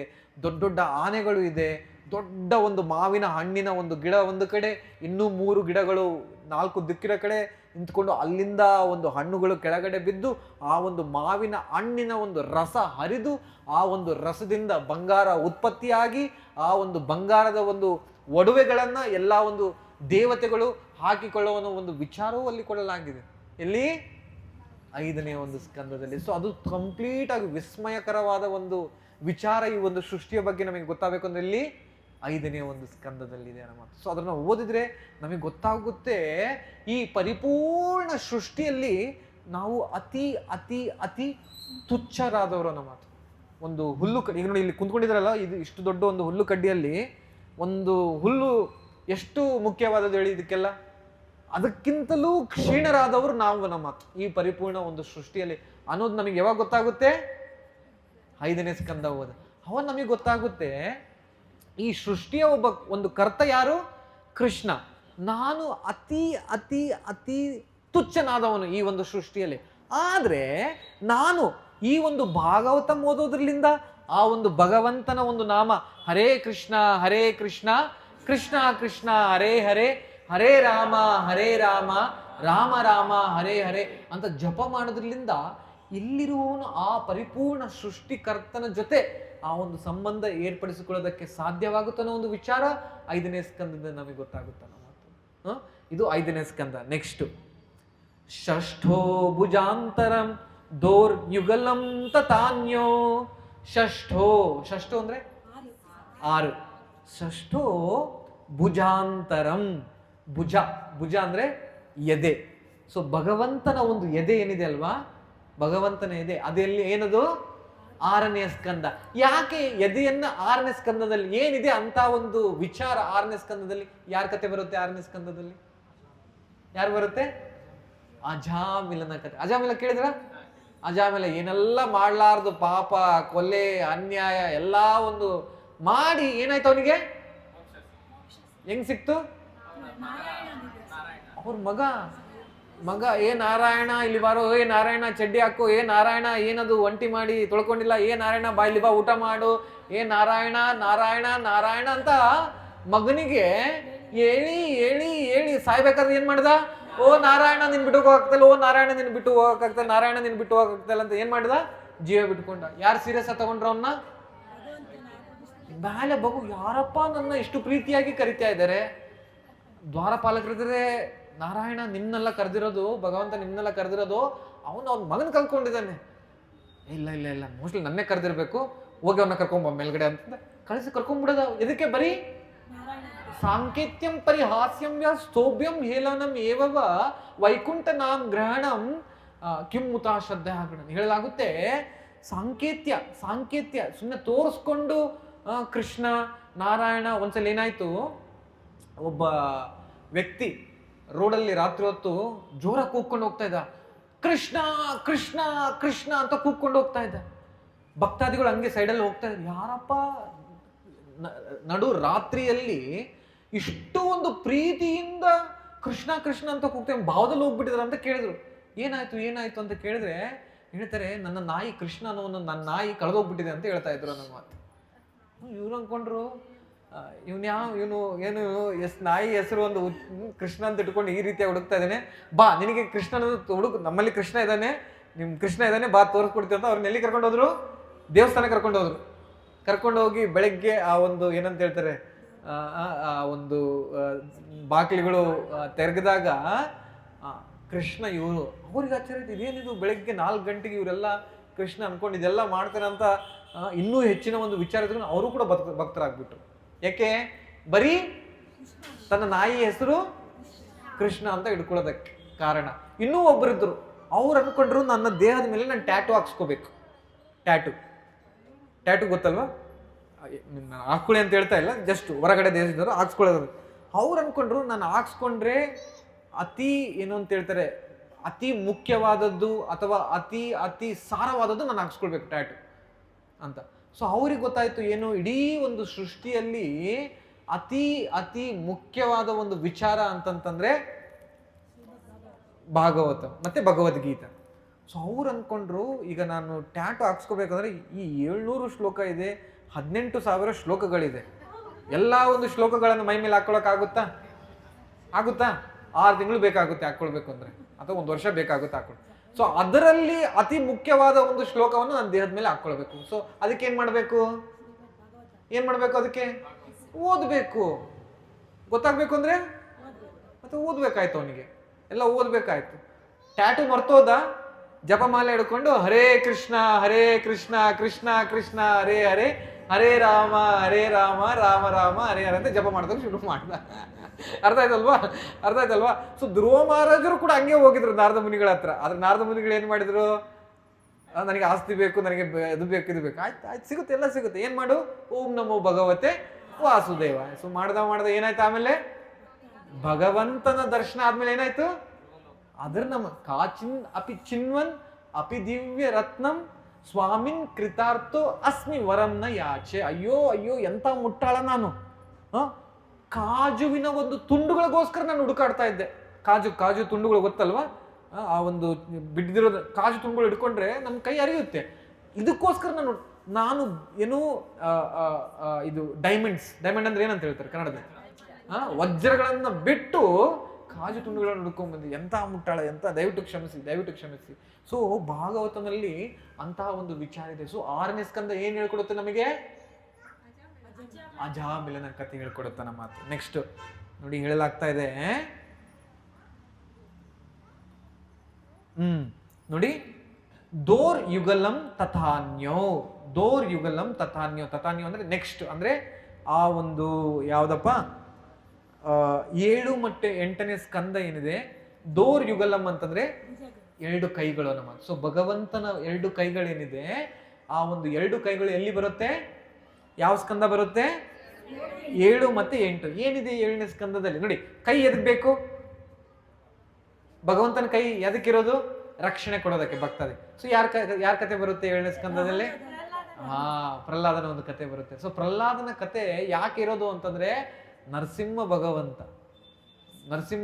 ಯಾರಾದ್ರೂ ತನ್ನ ಒಂದು ಭಕ್ತಾದಿಗಳನ್ನ ಮುಟ್ಟಿದ್ರೆ ಏನಾಗುತ್ತೆ, ಭಗವಂತನಿಗೆ ಕೋಪ ಬರುತ್ತೆ. ಎಂತ ಒಂದು ಮಟ್ಟಿಗೆ ಕೋಪ ಬರುತ್ತೆ ಅಂದ್ರೆ, ನರಸಿಂಹ ಆ ಒಂದು ಕರಳನ್ನ ತೆಗೆದು ಅದನ್ನ ತನ್ನ ಒಂದು ಮಾಲೆಯನ್ನಾಗಿ ಆಡ್ಕೊಂಡು ದರ್ಶನವನ್ನ ಕೊಡ್ತಾ ಇದ್ದ. ಒಂದ್ಸಲ ಏನಾಯ್ತು, ಇಂಟರ್ಫೇತ್ ಕಾನ್ಫರೆನ್ಸ್ ಅಂದ್ರೆ ಬೇರೆ ಬೇರೆ ಒಂದು ರಿಲಿಜಿಯನ್ಸ್ ಧರ್ಮಗಳಿಂದ ಎಲ್ಲರೂ ಒಗ್ಗೂಡಿದ್ರೆ ನಮ್ಮ ಡಿಸ್ಕಷನ್ ಮಾಡಿ. ಸೊ ಒಬ್ರು ಬುದ್ಧಿಸ್ಟ್, ಬುದ್ಧನನ್ನ ಪೂಜೆ ಮಾಡೋರು, ಅವರು ಕೂಡ ಬಂದಿದ್ರು. ಅವ್ರದ್ದೇನು ಅಹಿಂಸೋ ಪರಮೋ ಧರ್ಮ, ಅಂದ್ರೆ ಯಾವುದೇ ರೀತಿಯಾಗಿ ಹಿಂಸೆಯನ್ನ ಮಾಡಕೂಡುದು ಅಂತ. ಸೊ ಅವರಿಗೆ ಒಂದು ರೂಮ್ ಕೊಡ್ಲಾಯ್ತು. ಇಸ್ಕಾನ್ ದೇವಸ್ಥಾನದಲ್ಲಿ ಏನ್ ಮಾಡ್ಲಾಯ್ತು, ಅವರಿಗೊಂದು ರೂಮ್ ಕೊಡ್ಲಾಯ್ತು. ಸೊ ರೂಮ್ ಕೊಟ್ಟಾಗ ಅವ್ರದ್ದೊಂದು ಬೆಡ್ ಇತ್ತಲ್ವಾ, ಅದ್ರ ಮುಂದೆ ಒಂದು ಫೋಟೋ ಇತ್ತು. ಯಾರ ಫೋಟೋ, ನರಸಿಂಹಸ್ವಾಮಿಯ ಫೋಟೋ ಇತ್ತು. ಯಾವ ಫೋಟೋ ನೀವು ನೋಡಿದ್ರೆಗಿನ, ನರಸಿಂಹಸ್ವಾಮಿಯ ಒಂದು ಫೋಟೋ ಏನಾದ್ರೂ ನೋಡಿದ್ರೆ, ನರಸಿಂಹ ತೊಡೆ ಮೇಲೆ ಯಾರಿದ್ದಾರೆ, ತೊಡೆ ಮೇಲೆ ಹಿರಣ್ಯಕಶಿಪು ಇದ್ದಾನೆ. ಏನ್ ಮಾಡ್ತಾ ಇದ್ದಾನೆ ಭಗವಂತ ನರಸಿಂಹ, ಕರಳನ್ನ ಕೈಯಲ್ಲಿ ಹಾಕೊಳ್ತಾನೆ. ಪಕ್ಕದಲ್ಲಿ ಯಾರು ನಿಂತ್ಕೊಂಡಿದ್ದಾರೆ, ಪ್ರಹ್ಲಾದ ಏನ್ ಮಾಡ್ತಾ ಇದ್ದಾನೆ, ಕೈ ಮುಗಿದು ನಮಸ್ಕಾರ ಮಾಡ್ತಾನೆ. ಬರೀ ನಮಸ್ಕಾರ ಮಾಡಿ ಸ್ಮೈಲ್ ಕೊಡ್ತಾ ಇದ್ದಾನೆ. ಯಾರಿಗೆ, ನರಸಿಂಹ ಭಗವಾನ್. ಸೊ ಇವು ಕೇಳ್ತಾರೆ, ಏನಪ್ಪ ಇಂಥ ಚಿತ್ರ ಹಾಕ್ಬಿಟ್ಟಿದ್ರ ನೀವು, ನಮ್ ನೋಡಿದ್ರೆ ಅಹಿಂಸೋ ಪರಮೋ ಧರ್ಮ, ಆದ್ರೆ ನೀವೇನು ಇಂಥ ಚಿತ್ರ ಹಾಕ್ಬಿಟ್ಟಿದ್ರಲ್ಲ ನೀವು ಇದರಲ್ಲಿ. ಅವ್ರಿಗೆ ಭಯ ಆಗ್ಬಿಡ್ತು ಆ ಫೋಟೋ ನೋಡಿ. ಯಾಕೆ ನೋಡಿದ್ರೆ ನರಸಿಂಹದೇವ್ ಆ ಒಂದು ಕರಳು ತೆಗೆಯೋದು ಭಯಂಕರನ ಮಾತು, ತುಂಬಾ ಭಯಂಕರನ ಮಾತು. ಸ್ತಂಭೆ ಸಭಾಯಾಮ್ ನ ಮೃಗಂ ನ ಮಾನುಷ್ಯಂ, ಭಾಗವತ ತುಂಬಾ ಚೆನ್ನಾಗಿ ಹೇಳುತ್ತೆ. ಸೊ ಅವನು ಹೇಳ್ತಾನೆ, ಏನಾಗ್ತಾ ಇದೆ ಇಲ್ಲಿ ಅಂತ ಕೇಳ್ತಾನೆ. ಏನಾಗ್ತಾ ಇದೆ, ಇಡೀ ಸೃಷ್ಟಿಯಲ್ಲಿ ಫಸ್ಟ್ ಸರ್ಜರಿ ಇಲ್ಲೇ ಆಗ್ತಾ ಇರೋದು. ಏನದು, ಹಿರಣ್ಯಕಶಿಪುನ ಕೊಲ್ಲಾಗ್ತಾ ಇದೆ. ಆಯ್ತು, ಕೊಲ್ಲಾಗ್ತಾ ಇದೆ, ಆದ್ರೆ ಈ ಚಿಕ್ಕ ಹುಡುಗ ಯಾಕೆ ನಗ್ತಾ ಇದ್ದಾನೆ ಅಂತ ಕೇಳಿದ್ರು. ಯಾಕೆ ನಗ್ತಾ ಇದ್ದಾನೆ ಅಂತಂತಂದ್ರೆ, ಅವ್ರ ಅಪ್ಪನನ್ನ ಕೊಲ್ಲಾಗ್ತಾ ಇದೆ, ಅದಕ್ಕೆ ನಗ್ತಾ ಇದ್ದೇನೆ ಅಂತ. ಇದೇನಪ್ಪ ಇದು, ಅಪ್ಪನನ್ನ ಕೊಲ್ತಾ ಇರ್ಬೇಕಾದ್ರೆ ಮಗ ನಗ್ತಾ ಇದ್ದಾನೆ, ಯಾಕೆ ಕೊಲ್ತಾ ಇದ್ದಾನೆ ಅಂತಂತ ಕೇಳಿದಾಗ, ಯಾಕೆ ಅಂದ್ರೆ ಇವನು ತನ್ನ ಮಗನನ್ನ ಸೇರಿಸಲಿಲ್ಲ, ಅದಕ್ಕೆ ಕೊಲ್ತಾ ಇದ್ದಾನೆ. ಅದಕ್ಕೆ ಈ ಒಂದು ಮಗುವಿಗೆ ಏನಾಗ್ತಾ ಇದೆ, ಸಂತೋಷ ಆಗ್ತಾ ಇದೆ. ಅವನಿಗೆ ಅಂದ್ಕೊಳ್ತು, ಇದೆಂತ ಫಿಲಾಸಫಿ ಇದು, ಇದೆಂತ ಕತೆ ಇದು ಅಂತ. ಬೆಳಿಗ್ಗೆ ಡೋರ್ ಬಾಗಿಲು ತೆಗೆದ್ರೆ ಗಾಯಬ್, ಇಲ್ಲೇ ಇಲ್ಲ, ಅಲ್ಲಿಂದ ಬಿಟ್ಟೋಗ್ಬಿಟ್ಟಿದಾರೆ ನಮ್ಮ ಮಾತು, ಅಲ್ಲಿಂದ ಬಿಟ್ಟೋಗ್ಬಿಟ್ಟಿದ್ದಾರೆ ನಮ್ಮ ಮಾತು. ಯಾಕೆ ಇದೆಂಗೆ ಸಾಧ್ಯ, ಕೊಲ್ಲೋ ಇದು ತಂದೆನ ಕೊಲ್ತಾ ಇದ್ರೆ ಮಗುಗೆ ಸಂತೋಷ, ಮಗನಿಗೆ ಸಂತೋಷ, ಮತ್ತೆ ಭಗವಂತ ಸ್ವಂತ ತನ್ನ ಭಕ್ತನ ಒಂದು ತಂದೆಯನ್ನ ಕೊಲ್ತಾ, ಇದೆಂತ ವಿಚಾರ ಇದೆ, ಬೇಡ ಬೇಡ ಅಂತ ಹೋಗ್ಬಿಟ್ರು ನಮ್ಮ ಮಾತು. ಸೊ ಅಂತ ಒಂದು ವಿಸ್ಮಯಕರವಾದ ಒಂದು ರಕ್ಷಣೆ. ನರಸಿಂಹ ಅವತಾರ ಮೂವಿ ನೋಡಿದ್ರ, ಯಾರೆಲ್ಲ ನೋಡಿದ್ರ, ನರಸಿಂಹ ಅವತಾರ ಮೂವಿ ಯಾರೆಲ್ಲ ನೋಡಿದ್ರ? ಸೊ ನಿಮಗೆಲ್ಲ ಗೊತ್ತು ಕತೆ ಏನಿದೆ ಅಂತ. ಅದೆಲ್ಲ ಎಲ್ಲಿಂದ ತೆಕ್ಕೊಂಡಿರೋದು, 7ನೇ ಒಂದು ಸ್ಕಂದದಿಂದ. 8ನೇ ಸ್ಕಂದದಲ್ಲಿ ಏನಿದೆ, 8ನೇ ಸ್ಕಂದದಲ್ಲಿ ಏನಿದೆ, ರಕ್ಷಣೆ. ನೋಡಿ, ಇಲ್ಲಿ ಪ್ರಹ್ಲಾದನ ರಕ್ಷಣೆ ಕೊಡಲಾಯ್ತು. 8ನೇ ಸ್ಕಂದದಲ್ಲಿ ಯಾರನ್ನ ರಕ್ಷಣೆ ಕೊಡಲಾಯ್ತು, 8ನೇ ಸ್ಕಂದದಲ್ಲಿ ಯಾರಿಗೆ ರಕ್ಷಣೆ ಕೊಡಲಾಯ್ತು ನೋಡಿ. ನಿಮಗೆ ಕತೆ ಗೊತ್ತು, ಆದ್ರೆ ಎಲ್ಲಿಂದ ಬಂದಿದೆ ಅಂತ ಗೊತ್ತಿಲ್ಲ, ಅದನ್ನೇ ನಾನು ಹೇಳ್ಕೊಡ್ತಾ ಇರೋದು. ಆನೆ ಕತೆ ಇದೆ. ಯಾರು ಆನೆ ಅಂದ್ರೆ ಗೊತ್ತಾ, ಗಜೇಂದ್ರ ಮೋಕ್ಷ ಗೊತ್ತಾ? ಭಾಗವತಮಲ್ಲಿ ಹೇಳ, ಸೋಂತಸ್ ಸರಸಿ ಉರುಬಲೇನ ಗೃಹೀತ ಆರ್ತು ದೃಷ್ಟ್ವಾ ಗದುತ್ಮತಿಂ ಕೌಪಾತ ಚಕ್ರಂ ಸಂಪಶ್ಯತಾ ಮರಿದಮಂ ಮುಚದುಚ್ಯ ಉಶ್ರಿಯಾಣಾಂ ನಾರಾಯಣ ಅಖಿಲ ಗುರು ಭಗವನ್ ನಮಸ್ತೆ. ಸೋಂತ ಸರಸಿ ಉರುಬಲ್ಲೇನ ಗೃಹೀತ ಆರ್ತೋ. ಆ ಒಂದು ಸರಸದಲ್ಲಿ ಈ ಒಂದು ಆನೆಯ ಒಂದು ಕಾಲನ್ನ ಗಟ್ಟಿಯಾಗಿ ಹಿಡ್ಕೊಂಡಿತ್ತು. ಏನು, ಮೊಸಳೆ. ಮೊಸಳೆ ಹೆಸರೇನು, ಉಹು. ಮೊಸಳೆ ಹೆಸರೇನು, ಉಹು. ಆನೆ ಹೆಸರೇನು ಮುಂಚೆ,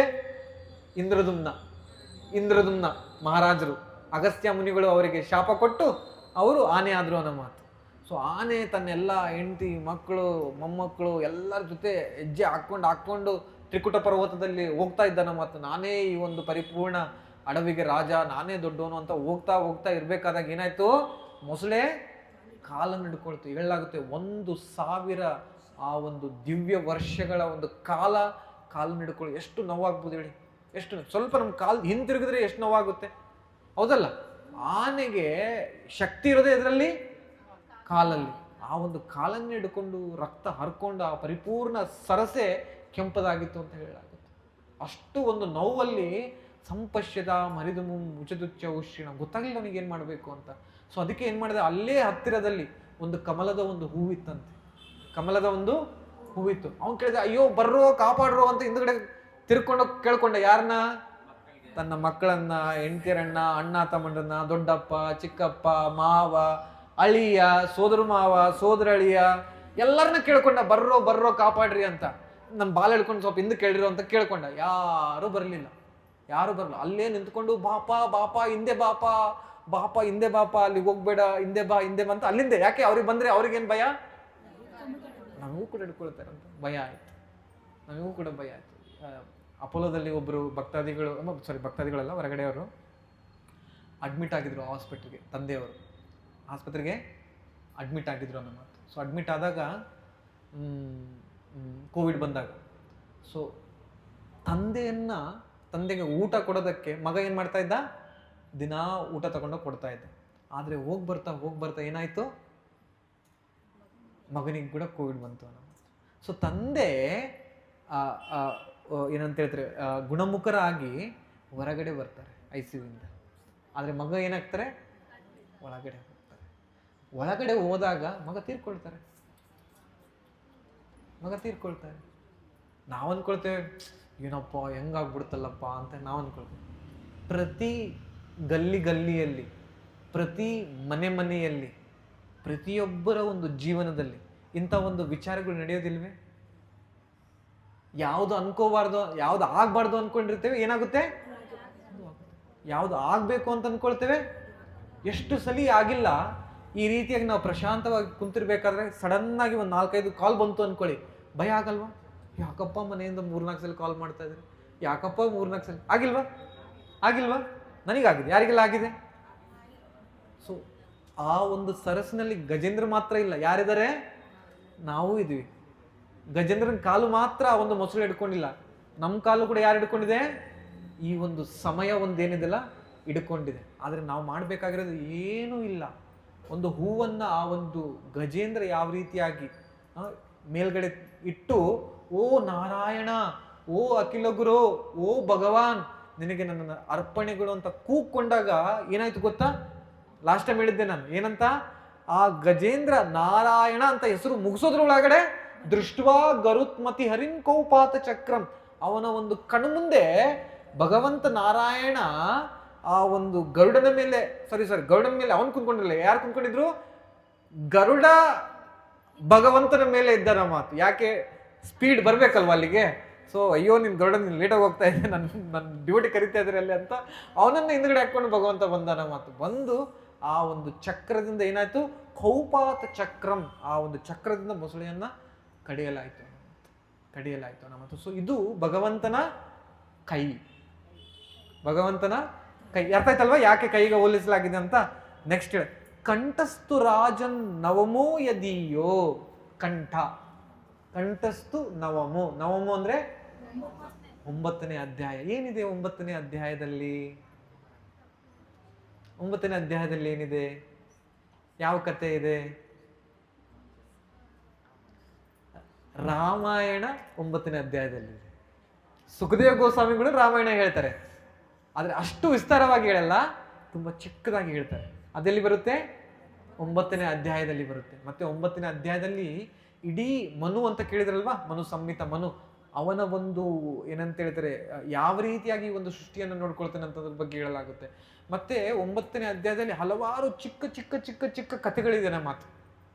ಚಿಕ್ಕ ಕಥೆಗಳಿದೆ ನಮ್ಮ ಮಾತು.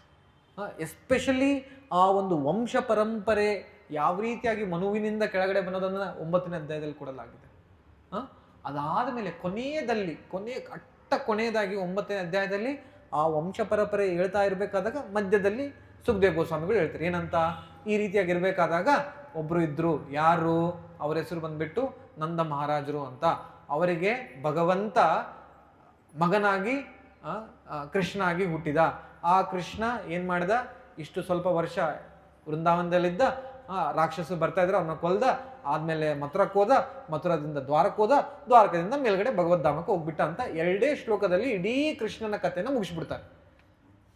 ಪರೀಕ್ಷಿತ್ ಮಹಾರಾಜ್ ಅಂದ್ರೆ, ನಾನು ಎಲ್ಲಾ ಬಿಟ್ಟು ಬಂದು ಕುಂತ್ಕೊಂಡಿರೋದೇ ಫುಲ್ ಕೃಷ್ಣನ ಕತೆ ಕೇಳೋದ್ರ ಬಗ್ಗೆ, ನೀವು ಬರೀ 2 ಶ್ಲೋಕದಲ್ಲಿ ಮುಗಿಸ್ಬಿಟ್ರೆ ನನಗೆ ಹೆಂಗೆ ಇದು ಏನಂತದ್ದು ನನ್ನ ಹೃದಯ ಇದು ಮಾಡೋಕ್ಕೆ ಸಾಧ್ಯ? ಇದಾಗಲ್ಲ. ನನಗೆ ದಯವಿಟ್ಟು ಪರಿಪೂರ್ಣವಾಗಿ ಹೇಳಿ ಅಂತಂದಾಗ ಕಂಠದಿಂದ ಮೇಲ್ಗಡೆ ಬರೋ ಒಂದು ಭಾಗ ಯಾವುದು? ಮುಖ, ಭಗವಂತನ ಮುಖ. ಸೊ ಭಗವಂತನ ಪರಿಪೂರ್ಣ ದೇಹದಲ್ಲಿ ಅತಿ ಸುಂದರವಾದ ಒಂದು ಅಂಗ, ಅತಿ ಸುಂದರವಾದ ಒಂದು ಅಂಗ ಅಂದ್ರೆ ಯಾವುದು? ಭಗವಂತನ ಮುಖ. ಆ ಒಂದು ಮುಖವನ್ನ ನಾವೇನಾದ್ರೂ ತಿಳ್ಕೊಳ್ಬೇಕು. ನೋಡಿ, ಯೂಶ್ವಲಿ ಯಾರನ್ನೇ ನೋಡ್ಬೇಕು ಅಂದ್ರೆ, ನಾನು ನಿಮ್ ಕೈ ನೋಡ್ತಾ ಇಲ್ಲ, ನಿಮ್ ನೋಡ್ಬೇಕಂದ್ರೆ ನಾನು ಏನ್ ಮಾಡ್ತಾ ಇಲ್ಲ, ಕೈ ನೋಡ್ತಾ ಇಲ್ಲ, ಏನ್ ಮಾಡ್ತಾ ಇದ್ದೀನಿ ನಾನು? ಮುಖ. ಯಾರಾದ್ರೂ ನನ್ನ ಮಾತಾಡ್ಸಿದ್ರೆ ಅನ್ಕೊಳ್ಳಿ, ಹಾ ಪ್ರಭುಗಳೇ, ಹಾ ಪ್ರಭುಗಳೇ, ಓ ಹಾ ಪ್ರಭುಗಳೇ, ಕೈ ನೋಡ್ಕೊಂತ, ಕಾಲ್ ನೋಡ್ಕೊಂತ, ಕೂದಲ ನೋಡ್ಕೊಂತ ನಾನು ಮಾತಾಡಿದ್ರೆ ಏನ್ ಮಾಡ್ತಾರೆ? ಇವನಿಗೇನು ಕಣ್ಣು ಗೊತ್ತಲ್ವಾ? ಅದು ಏನಂತಾರೆ ಕಣ್ಣು, ಅದು ಏನಂತ ಹೇಳ್ತಾರೆ, ಅದು ವಾರೆ ಕಣ್ಣು, ಸ್ಲ್ಯಾಂಟ್ ಐಸ್ ಅಂತ ಹೇಳ್ತೇವೆ. ಈಗ ಕಣ್ಣು ಸರಿಗಿದಿಲ್ಲ ಅಂತ ಬೈಕೊಳ್ತೇವೆ, ಹೌದಲ್ಲ? ಸೊ ಭಗವಂತನ ದರ್ಶನ ಮಾಡಬೇಕು ಅಂತಂತಂದ್ರೆ ಫಸ್ಟ್ ಪಾದವನ್ನು ನೋಡ್ತೇವೆ, ಆದ್ರೆ ಒಂದನ್ನು ಮಾತ್ರ ನಾವು ದರ್ಶನ ಮಾಡೇ ಮಾಡ್ತೇವೆ. ಏನು? ಮುಖ. ಈಗ ತಿರುಪತಿಗೆ ಹೋದ್ವಿ ಅನ್ಕೊಳ್ಳಿ, ಗೋವಿಂದ ಗೋವಿಂದ ಅಂತ ಇನ್ನೇನ್ ಏನ್ ನೋಡ್ತಾ ಇರ್ತೇವೆ? ಎಲ್ಲಿದೆ ಮುಖ ಅಂತ ಹುಡುಕ್ತಾ ಇರ್ಬೇಕಾದಾಗ ಅವ್ರೇನ್ ಮಾಡ್ತಾರೆ? ಜರಗಂಡಿ ಅಂತ ಏನ್ చేసేస్తారు? ಮಮ್ಮಲ್ನಿ ಮುಂದಕ್ಕೆ ದೋಸೆಸ್ತಾರೆ. ಪೋಂಡಿ ಮುಂದಕ್ಕೆ ಪೋಂಡಿ, ಎಲ್ಲಿ ಕಾಣಲಿಲ್ಲ, ಮುಖನೇ ಕಾಣಲಿಲ್ಲ, ಕೈ ನೋಡಿದೆ, ಕಾಲು ನೋಡ್ರೆ ಮುಖ ಕಾಣಲಿಲ್ಲಲ್ಲ ಅಂತ ಎಷ್ಟು ಪ್ರಯತ್ನ ಪಟ್ಟರು ನೋಡೋದಕ್ಕೆ ಸಾಧ್ಯ. ಸೊ ಭಾಗವತಂನ ಒಂದು ಪರಿಪೂರ್ಣ ರಸ, ಅತಿ ಉತ್ತಮವಾದ ಒಂದು ರಸ ಎಲ್ಲಿ ಕೊಡಲಾಗಿದೆ? 10ನೇ ಒಂದು ಸ್ಕಂದದಲ್ಲಿ ಕೊಡಲಾಗಿದೆ. ಅದಕ್ಕೆ ಹೇಳಲಾಗುತ್ತೆ, ಇದಕ್ಕೆ ಏನಂತಂದ್ರೆ ಮುಖಾರವಿಂದಂ ದಶಮಂ ಪ್ರಫುಲ್ಲಂ. ಮುಖಾರವಿಂದ, ಆ ಒಂದು ಅರವಿಂದ ಮುಖ ಏನಿದೆ ಅದನ್ನ ನಾವು ದರ್ಶನ ಮಾಡ್ಕೊಳ್ಬೇಕು ಅಂದ್ರೆ ಒಂದು ನೋಡಿ ದರ್ಶನ ಆಗ್ತಾ ಇದೆ, ಆದ್ರೆ ಅದು ಪರಿಪೂರ್ಣ ದರ್ಶನ ಅಲ್ಲ. ಆ ಒಂದು ನೋಟದ ಒಂದು ಹಿಂದೆ ಜ್ಞಾನವೂ ಕೂಡ ಇರಬೇಕು ಅನ್ನೋ ಮಾತು. ಸೊ ಆ ಒಂದು ಜ್ಞಾನ ನಮಗೆ ಎಲ್ಲಿ ಸಿಗುತ್ತೆ? ಶ್ರೀಮದ್ ಭಾಗವತಂನ 10ನೇ ಒಂದು ಸ್ಕಂದದಲ್ಲಿ ಸಿಗುತ್ತೆ ಅನ್ನೋ ಮಾತು. ಸೊ ಪ್ರಫುಲ್ಲಂ ಅಂದ್ರೆ ಅರಳಿದ ಒಂದು ಕಮಲದ ಒಂದು ಏನಂತಾರೆ, ಹೂವು ಅನ್ನೋ ಮಾತು. ಯಾವುದು? ಭಗವಂತನ. ಅದರಲ್ಲೂ ಕೂಡ ಇನ್ನೂ ಅತ್ಯುತ್ತಮವಾದ ಒಂದು ಅಂಗ ಆ ಒಂದು ಪರಿಪೂರ್ಣ ಮುಖದಲ್ಲಿ ಅಂದ್ರೆ ಯಾವುದು? ಭಗವಂತನ ತುಟಿಗಳು ಅನ್ನೋ ಮಾತು. ಯಾಕೆ? ಆ ಒಂದು ತುಟಿಯಿಂದನೇ ಭಗವಂತನ ಒಂದು ಉಸಿರು ಹೊರಗಡೆ ಬಂದು ಅವನ ಒಂದು ಕೊರಳಲ್ಲಿ ಆ ಒಂದು ನಾದ ಹೊರಗಡೆ ಚಿಮ್ಮುತ್ತೆ. ಆ ಒಂದು ನಾದ ಕೇಳಿದಾಗ ಹರಿಯುವ ನದಿ ಸ್ತಬ್ಧವಾಗ್ಬಿಡುತ್ತೆ, ನಿಂತ್ಕೊಂಡ್ಬಿಡುತ್ತೆ. ಬೀಸುವ ಒಂದು ಗಾಳಿ ನಿಂತ್ಕೊಂಡ್ಬಿಡುತ್ತೆ. ನಿಂತಿರುವ ಕಲ್ಲುಗಳು ಕರಗಿ ಹರಿಯೋದಕ್ಕೆ ಶುರುವಾಗುತ್ತೆ. ಆ ಒಂದು ಜಿಂಕೆಗಳು ಮಗ್ನರಾಗಿ ಒಂದು ಭಾವಚಿತ್ರಗಳು, ಯಾವ ರೀತಿಯ ಭಾವಚಿತ್ರಗಳಿದೆಯಲ್ಲ ಆ ರೀತಿಯಾಗಿ ಪರಿಪೂರ್ಣ ವೃಂದಾದಲ್ಲಿರೋ ಎಲ್ಲ ಒಂದು ಪ್ರಾಣಿಗಳು ಪೇಂಟ್ ಮಾಡಿರೋ ಒಂದು ಫೋಟೋ ತರ ನಿಂತ್ಕೊಂಡ್ಬಿಡುತ್ತೆ. ಯಾವುದು ಕೂಡ ಅಳ್ಳೋಡೋದಿಲ್ಲ. ಯಾವುದ್ರ ಒಂದು ಮಟ್ಟಿಗೆ ಅಂತಂದ್ರೆ, ಕೆಳಗಡೆ ನಮ್ಮ ಒಂದು ಇದರಲ್ಲಿ ತಿರುವನಂತಪುರಂ ಕೇರಳದಲ್ಲಿ ಒಂದು ಕೆತ್ತನೆ ಮಾಡಲಾಗಿದೆ. ಒಂದು ಭಗವಂತ ಕೊಳನ ನುಡಿಸ್ತಾ ಇರಬೇಕಾದ್ರೆ ಈ ಕಡೆ ಹಸು ಇದೆ, ಈ ಕಡೆ ಸಿಂಹ ಇದೆ. ಏನಾಗ್ತಾ ಇದೆ? ಈ ಹಸುವಿನ ಒಂದು ಕರ ಸಿಂಹದ ಒಂದು ಮೊಲೆಯಿಂದ ಹಾಲನ್ನು ಕುಡಿತಾ ಇದೆ. ಮತ್ತೆ ಸಿಂಹದ ಮರಿಗಳೇನಿದೆ ಅದು ಹಸುವಿನ ಒಂದು ಮೊಲೆಯಿಂದ ಹಾಲನ್ನು ಕುಡಿತಾ ಇದೆ. ನೋಡಿದ್ರೆ ಅನ್ಕೊಳ್ತೀವಿ, ಯಾವನಪ್ಪ ಕೆತ್ತನೆ ಮಾಡಿರೋದೇನು ತಲೆ ಇದೆಯಾ ಇಲ್ಲ ಅಂತ ನಾವು ಅಂದ್ಕೊಳ್ತೀವಿ. ಆದ್ರೆ ಇಲ್ಲ. ಏನು? ಭಗವಂತ ಕೃಷ್ಣನ ಒಂದು ಕೊರಳಿನಿಂದ ಆ ಒಂದು ನಾದ ಹೊರಗಡೆ ಬಂದಾಗ ಯಾರು ಅದನ್ನ ಕೇಳಿಸ್ಕೊಳ್ತಾರೋ ಮರ್ತೇ ಹೋಗ್ಬಿಡ್ತಾರೆ. ಆದ ಕಾರಣ ಗೋಪಿಯರು ಏನಿದ್ರೆ ಅತ್ಯುತ್ತಮವಾದ ಒಂದು ಭಕ್ತಾದಿಗಳು, ಸರ್ವಶ್ರೇಷ್ಠರಾದ ಭಕ್ತಾದಿಗಳು ಇರುವ ಒಂದು ಎಲ್ಲ ಒಂದು ಭಕ್ತಾದಿಗಳಲ್ಲಿ ಯಾರು? ಗೋಪಿಕೆಯರು ಅಲ್ವಾ? ಗೋಪಿಕೆಯರಂದ್ರೆ ತಾಯಿಯೂ ಕೂಡ ಬಂತು, ಅದರ ಜೊತೆ ಶ್ರೀಮತಿ ರಾಧಾರಾಣಿ, ಮತ್ತೆ ಚಂದ್ರಾವಳಿ, ಲಲಿತಾ, ವಿಶಾಖ, ತುಂಗವಿದ್ಯಾ, ಸುದೇವಿ, ಚಿತ್ರಲೇಖ, ರಂಗದೇವಿ, ಇವರೆಲ್ಲರೂ ಏನಿದೆ ಅವರೆಲ್ಲರೂ ಯಾವ ರೀತಿಯಾಗಿ ಆ ಒಂದು ಕೃಷ್ಣನ ಒಂದು ಹತ್ತಿರ ಓದೋ ಅನ್ನೋ ಒಂದು ವಿಚಾರ ಎಲ್ಲಿ ಸಿಗುತ್ತೆ ನಮಗೆ? ಹತ್ತನೇ ನೋಡಿ, ಜೀವನ, ಈ ಒಂದು ಮನುಷ್ಯ ಜೀವನ ಏನಾದರೂ ಸಿಕ್ಕಿದಾದ್ಮೇಲೆ ಈ ಒಂದು ವಿಚಾರಗಳನ್ನು ನಾವೇನಾದರೂ ತಿಳ್ಕೊಳ್ಳಾರ್ರೆ ಕಣ್ಣು ಮುಚ್ಚಿದೀವಿ ಅನ್ಕೊಳ್ಳಿ, ಅಂತಹ ಒಂದು ಏನಂತ ಹೇಳ್ತಾರೆ ಅಂಥ ಒಂದು ಜೀವನ ಇರಕೊಡುತ್ತೆ. ಅದು ಬರುತ್ತೆ, ಆ್ಯಕ್ಚುಲಿ ಬರುತ್ತೆ, ಇಲ್ಲಿ ಬರುತ್ತೆ, ಪುರಾಣದಲ್ಲಿ ಕೂಡ ಹೇಳಲಾಗಿದೆ. ಸೊ ಅದಕ್ಕೆ ಹೇಳಲಾಗಿದೆ ಏನು? ಭಗವಂತನ ಮುಖ 10ನೇ ಒಂದು ಸ್ಕಂದ. ಸೊ ಡೈರೆಕ್ಟಾಗಿ ಮುಖವನ್ನು ನೋಡಬಾರ್ದು. ನೋಡಿ, ದೊಡ್ಡವರಿದ್ದಾರೆ ಅಂತ ಅನ್ಕೊಳ್ಳಿ, ನಾವೇನು ಮಾಡ್ತೇವೆ, ಡೈರೆಕ್ಟು 2ನೇ ಕ್ಲಾಸಲ್ಲಿ ನಾವೊಬ್ಬರು ಕುಂತ್ಕೊಂಡಿದ್ರು ಟೇಬಲಲ್ಲಿ, ಕೇಳಿದ್ರು, ಎಷ್ಟು ಬಂದಿದ್ದೋ ಅಲ್ಲೇ ಮಾರ್ಕ್ಸ್ ಅಂತ ಕೇಳಿದ್ರು. ನನಗೆ ಇಷ್ಟು ಬಂದಿದ್ದಾವಪ್ಪ ಅಂತ ಕೊಟ್ಟೆ ಮಾರ್ಕ್ಸ್ ಸ್ವಲ್ಪ ಕಮ್ಮಿ ಬಂದಿತ್ತು. ಹಿಂಗೆ ಗುರಾಯಿಸ್ಕೊಂಡು ನನ್ನ ಕಣ್ಣಲ್ಲಿ ಕಣ್ಣಿಟ್ಟು ನೋಡಿದ್ರು. ನಾನು ಏನು ಮಾಡಿದೆ, ನಾನು ಹಿಂಗೆ ಕಣ್ಣಲ್ಲಿ ಕಣ್ಣಿಟ್ಟು ನೋಡಿದೆ. ಮುಗೀತು ನೋಡಿ, ಯಪ್ಪ 1 ತಾಸು ಹಾಕ್ಕೊಂಡು ಬಡಿದ್ರು. ನಾನು ಅಂದ್ಕೊಂಡೆ ಅಪ್ಪಿ ತಪ್ಪಿ ಏನು ಯಾವತ್ತೂ ಕೂಡ ಇನ್ಮೇಲೆ ಕಣ್ಣಲ್ಲೇ ಕಣ್ಣಿಟ್ಟು ನೋಡೋದಿಲ್ಲ. ಈ ಒಂದು ಕಲಿಸ್ಬೇಕಲ್ವಾ ಯೂಶ್ವಲಿ ನಾವು ನೋಡ್ತೇವಲ್ಲ, ಯಾರಾದರೂ ದೊಡ್ಡವ್ರು ನಮಗೆ ಏನು ನೋಡ್ತಾ ಇದ್ದಾರೆ ಅಂದ್ಕೊಳ್ಳಿ, ನಾವು ಹಿಂಗೆ ನೋಡಿದೀವಿ ಅಂದ್ಕೊಳ್ಳಿ, ಏನಾಗುತ್ತೆ? ಸೊ ಅದೇ ರೀತಿಯಾಗಿ ಭಗವಂತನ ಒಂದು ಮುಖ ಕೂಡ ನೋಡಬಾರ್ದು ನಾವು ಯೂಶ್ವಲಿ. ಸೊ ಅದಕ್ಕೆ ಏನು ಮಾಡ್ತೇವೆ, ಫಸ್ಟು ಪಾದವನ್ನು ನೋಡಿ ಗೌರವಾನ್ವಿತವಾಗಿ ಮೇಲ್ಗಡೆ ಬರಬೇಕು. ಅದೇ ರೀತಿಯಾಗಿ ಭಾಗವತನನ್ನು ನಾವು ಓದಬೇಕಾದಾಗ ಡೈರೆಕ್ಟಾಗಿ 10ನೇ ಸ್ಕಂದಕ್ಕೆ ಬರಕೂಡದು. ಏನು ಮಾಡಬೇಕು? 1ನೇ ಸ್ಕಂದ, 2ನೇ ಸ್ಕಂದ, 3ನೇ ಸ್ಕಂದ, 4ನೇ ಸ್ಕಂದ. ಅದಕ್ಕೆ ಕುಂತಿ ಮಹಾರಾಣಿ ಕೂಡ ಹೇಳ್ತಾರೆ ಏನಂತ, ನಮೋ ಪಂಕಜ ನಾಭಾಯ, ನಮೋ ಪಂಕಜ ಮಾಲಿನೇ, ನಮೋ ಪಂಕಜ ನೇತ್ರಾಯ, ನಮೋ ಪಂಕಜಾಂಗ್ರೇ ಅಂತ ಹೇಳಿದ್ರು. ಸೊ ಅವಳು ಕೃಷ್ಣನಿಗಿಂತ ಹಿರಿಯಲಾದವಳು, ಆದರೆ ಅವಳು ಹೇಳ್ತಾ ಇದ್ದಾಳೆ ಎಂದು ನಮೋ ಫಸ್ಟ್ ಅವಳು ಭಗವಂತನ ಒಂದು ನಾಭವನ್ನು ನೋಡಿ, ಆಮೇಲೆ ತನ್ನ ಭಗವಂತನ ಒಂದು ಪಾದಗಳನ್ನು ನೋಡಿ, ಅವನ ಒಂದು ಕೊಳ್ಳಿನಲ್ಲಿರುವ ಒಂದು ಮಾಲೆಯನ್ನು, ಆಮೇಲೆ ಮುಖವನ್ನು ನೋಡ್ತಾ ಇದ್ದೀನಿ ಅಂತ ಅವಳು ತೋರಿಸ್ಕೊಡ್ತಾ ಇದ್ದಾಳೆ ನನಗೆ ಭಗವಂತನ ಒಂದು ದರ್ಶನ ಯಾವ ರೀತಿಯಾಗಿದೆ. ನೆಕ್ಸ್ಟ್ 11ನೇ ಸ್ಕಂದ ಏನು? ಭಗವಂತನ ಹಣೆ. ಸೊ ಹಣೆ ಯೂಶ್ವಲಿ ಜ್ಞಾನವನ್ನು ತುಂಬಿರೋದು. ಯಾರ್ದಾದ್ರೂ ಹಣೆ ದೊಡ್ಡದಿದೆ ಅಂತಂದರೆ ಒಳ್ಳೆ ಜ್ಞಾನ ಇರೋನು ಅಂತ ಹೇಳ್ತಾರೆ ಯೂಶ್ವಲಿ. ಹಣೆ ದೊಡ್ಡದಿದ್ದರೆ ಯೂಶ್ವಲಿ ಜ್ಞಾನ ಚೆನ್ನಾಗಿದೆ ಅಂತೇಳಿ. ಸೊ ಅದೇ ರೀತಿಯಾಗಿ ಈ ಭಗವದ್ಗೀತೆಯನ್ನು ಇನ್ನೂ ಆಳವಾಗಿ ನಾವು ಕಲ್ತ್ಕೊಳ್ಬೇಕು ಅಂತಂದರೆ ಎಲ್ಲಿ ಬರುತ್ತೆ? ಅದು ಎಲ್ಲಿ ಬರುತ್ತೆ? 11ನೇ ಸ್ಕಂದ. ನೋಡಿ, 10ನೇ ಸ್ಕಂದದಲ್ಲಿ ಕೃಷ್ಣ ಯಾವ ರೀತಿಯಾಗಿ ಎಲ್ಲ ಒಂದು ರಾಕ್ಷಸರನ್ನು ಕೊಂದ, ಅದು ಗೊತ್ತಿರಬೇಕು ನಮಗೆ, ಅದೆಲ್ಲ ಗೊತ್ತಿರಬೇಕು ನಮ್ಮದು. ಯಾವ ರೀತಿಯಾಗಿ ಕೊಂದ, ಯಾವ ರೀತಿಯಾಗಿ ವೃಂದಾವನದಲ್ಲಿದ್ದ, ಯಾವ ರೀತಿಯಾದ ಒಂದು ತುಂಟತನ, ಭಗವಂತನ ಒಂದು ತುಂಟತನ ಆ ಒಂದು ಗೋಲೋಕಧಾಮದಲ್ಲಿ, ಇವೆಲ್ಲ ಗೊತ್ತಿರೋ ಒಂದು ವಿಚಾರ ದಶಮಸ್ಕಂದದಲ್ಲಿ ಓದುವಂಥದ್ದು ಅನ್ನೋ ಮಾತು. ಸೊ ನಾನು ಯೂಶ್ವಲಿ ಹೇಳ್ತೇನೆ ಏನು ಅಂತಂತಂದರೆ, ಹೆಂಗೆ ಓದ್ಕೊಂಡು ಹೋಗ್ಬೇಕು ಅಂದರೆ, ಭಾಗವತನನ್ನು ದಿನ 1 ತಾಸು ಓದಿದ್ವಿ ಅಂದ್ಕೊಳ್ಳಿ, ಎಷ್ಟು ವರ್ಷ ಬೇಕಾಗುತ್ತೆ ಮುಗಿಸೋದಕ್ಕೆ? 4 ವರ್ಷ ಬೇಕಾಗುತ್ತೆ. ದಿನ 2 ತಾಸು ಓದಿದ್ವಿ ಅಂದ್ಕೊಳ್ಳಿ, ಎಷ್ಟು ವರ್ಷ ಬೇಕಾಗುತ್ತೆ? 2 ವರ್ಷ ಬೇಕಾಗುತ್ತೆ. 2 ವರ್ಷ ಬೇಕಾಗುತ್ತೆ. ನಾವು ದಿನಕ್ಕೆ ಊಟ ಮಾಡಬೇಕು ಅಂತಂದರೆ ಎಷ್ಟು ಸಮಯ ಹೋಗುತ್ತೆ ದಿನಕ್ಕೆ? ಎಷ್ಟು ಸಮಯ ಹೋಗುತ್ತೆ ಊಟ ಮಾಡಬೇಕು ಅಂದರೆ? ಬರೀ 30 ನಿಮಿಷದಲ್ಲಿ 3 ಹೊತ್ತು ಊಟ ಆಗ್ಬಿಡುತ್ತಾ? ಸೊ ನೋಡಿ, 2 ತಾಸು ಅಂತ ಹೇಳ್ತಾರೆ. ಈಗಿನ ಪರಿಸ್ಥಿತಿ ಏನಪ್ಪ ಅಂದರೆ, ಬಾತ್ರೂಮಲ್ಲಿ ಕೂಡ ಜನ 2 ತಾಸು ಕಳೆಯೋ ಪರಿಸ್ಥಿತಿ ಬಂದ್ಬಿಟ್ಟಿದೆ ಈಗ ಹೇಳಬೇಕು ಅಂದರೆ. ನೋಡಿದ್ರಾ ಹೋಗೋರು ಹೊರಗಡೆನೇ ಬರಲ್ಲ, ಹೌದಲ್ವಾ? ಸೊ ನಾವು ಸಮಯ ಇದಕ್ಕೆಲ್ಲ ಕೊಡ್ತಾ ಇದ್ದೀವಿ, ಒಂದು ಆಳೆ ಇದ್ರೆ ನಾವು ಓದೋಕ್ಕೆ ಆಗಲ್ವಾ? ಒಂದು ಆಳೆ ಓದೋಕ್ಕಾಗಲ್ವಾ? ಹೌದಲ್ವಾ? ಯಾಕೆ? ಸಾಕ್ಷಾತ್ ಭಗವತ್ ಕೃಷ್ಣ ಮನೆಯಲ್ಲಿ ಬಂದಿದ್ದಾನೆ ಅಂತಂತಂದರೆ ಒಂದೇ ಒಂದು ಆಳೆ. ನಾನು ಹೇಳ್ತೇನೆ, ಎಷ್ಟು ಭಕ್ತಾದಿಗಳ ಒಂದು ಜೀವನ ಬದಲಾಗ್ಬಿಟ್ಟಿದೆ ಬರೀ ಭಾಗವತನನ್ನು ಮನೆಯಲ್ಲಿ ಇದ್ಕೊಂಡು. ನಮ್ಮ ಮನೆ ಮೇಲ್ಗಡೆ ಅಂದರೆ, ನಾನು ಫಸ್ಟ್ RV ಕಾಲೇಜಲ್ಲಿ ಓದ್ತಾ ಇರ್ಬೇಕಾದ್ರೆ RV ವಾಯ್ಸಲ್ಲಿ ಇದ್ದಿದ್ದು. ಸೊ ಅಲ್ಲಿರಬೇಕಾದಾಗ ಮೇಲ್ಗಡೆ ಒಂದು ಮಹಡಿಯಲ್ಲಿ ಓನರ್ ಇದ್ದರು ಅನ್ನೋ ಮಾತು. ಓನರ್ ಬಂದುಬಿಟ್ಟು ಓನರ್ ಮತ್ತು ತಂಗಿ ಇಬ್ಬರೇ ಇದ್ದಿದ್ದೆ. ಆ್ಯಕ್ಚುಲಿ ಅವರು ಕೆಲಸ ಮಾಡಿದ್ರೆ ತಂಗಿ ಇದ್ದರು. ಸೊ ನಾನೇನು ಮಾಡಿದೆ, ಭಾಗವತನನ್ನು ಅವರಿಗೆ ಹೆಂಗೋ ಒಂದು ಮಾಡಿ ಅವ್ರ ಮನೇಲಿ ಇಟ್ಟೆ ಅನ್ನೋ ಮಾತು. ಸೊ ಅವರು ಓನರ್ ಬಂದುಬಿಟ್ಟು ಬುದ್ಧಿಸ್ಟ್, ಅಂದರೆ ಧ್ಯಾನ ಮಾಡೋದು, ಶಾಂತವಾಗಿರಬೇಕು, ಮನೆಯಲ್ಲಿ ಸಪ್ಪಳನೆ ಆಗಕೂಡ್ದು, ಮನೆಯಲ್ಲಿ ನಾವೇನಾದರೂ ಮಳೆ ಹೊಡ್ತಾ ಇದ್ದರೆ ಎಷ್ಟಿದೊಂದು ಏನು ಭೂಕಂಪ ಬಂದಿದೆ ಅಂತ ಬಂದು ನೋಡೋದು, ಅದೆಲ್ಲ ಮಾಡ್ತಾರೆ. ನಾವು ಅನ್ಕೊಂಡು ಏನಪ್ಪ ಇದು ಒಳ್ಳೆಯವ್ರು ಆ್ಯಕ್ಚುಲಿ, ಆದರೆ ಏನಾಯಿತು, ಆಕಸ್ಮಿಕವಾಗಿ ಒಂದು ದಿವಸ ಹೃದಯ ಆಘಾತ ಬಂದು ತಿರ್ಕೊಂಡ್ಬಿಟ್ರು ನಮ್ಮ ಮಾತು. ಸೊ ಈಗ ಅವ್ರ ತಂಗಿ ಒಬ್ಬಂಟಿ ಆದ್ರೆ ಏನು ಮಾಡಬೇಕು ಗೊತ್ತಾಗಲಿಲ್ಲ. ಸೊ ಏನು ಮಾಡಿದ್ರು, ಮನೆಯಲ್ಲಿ ಭಾಗವತನ ತೆಗೆದು ಓದೋದಕ್ಕೆ ಶುರು ಮಾಡಿದ್ರು. ಇವತ್ತು ದಿನ 16 ಮಾಲೆ ಜಪ ಮಾಡ್ತಾ ಇದ್ದಾರೆ. ದಿನ 16 ಮಾಲೆ ಜಪ ಮಾಡ್ತಾರೆ, ಸೇವೆ ಮಾಡ್ತಾರೆ. ಆ ಬಿಲ್ಡಿಂಗ್ಗೆ ಏನಂತ ಹೇಳ್ತಾರೆ, ಬರ್ಕೊಡ್ತೀವಿ ಭಕ್ತಾದಿಗಳಿಗೆ, ಆಮೇಲೆ ಅಂತಂದು ಕೂಡ ಹೇಳ್ತಾ ಇದ್ದಾರೆ. ಅರ್ಥ ಮಾಡ್ಕೊತಿದ್ರಲ್ವಾ? ಎಲ್ಲಿರೋರು ಹೇಗಿದ್ದೆ ಹೇಗಾದೆ, ಹೇಗಿದ್ದೆ ಹೇಗಾದೆ, ಆ ರೀತಿಯ ನಮ್ಮ ಮಾತು.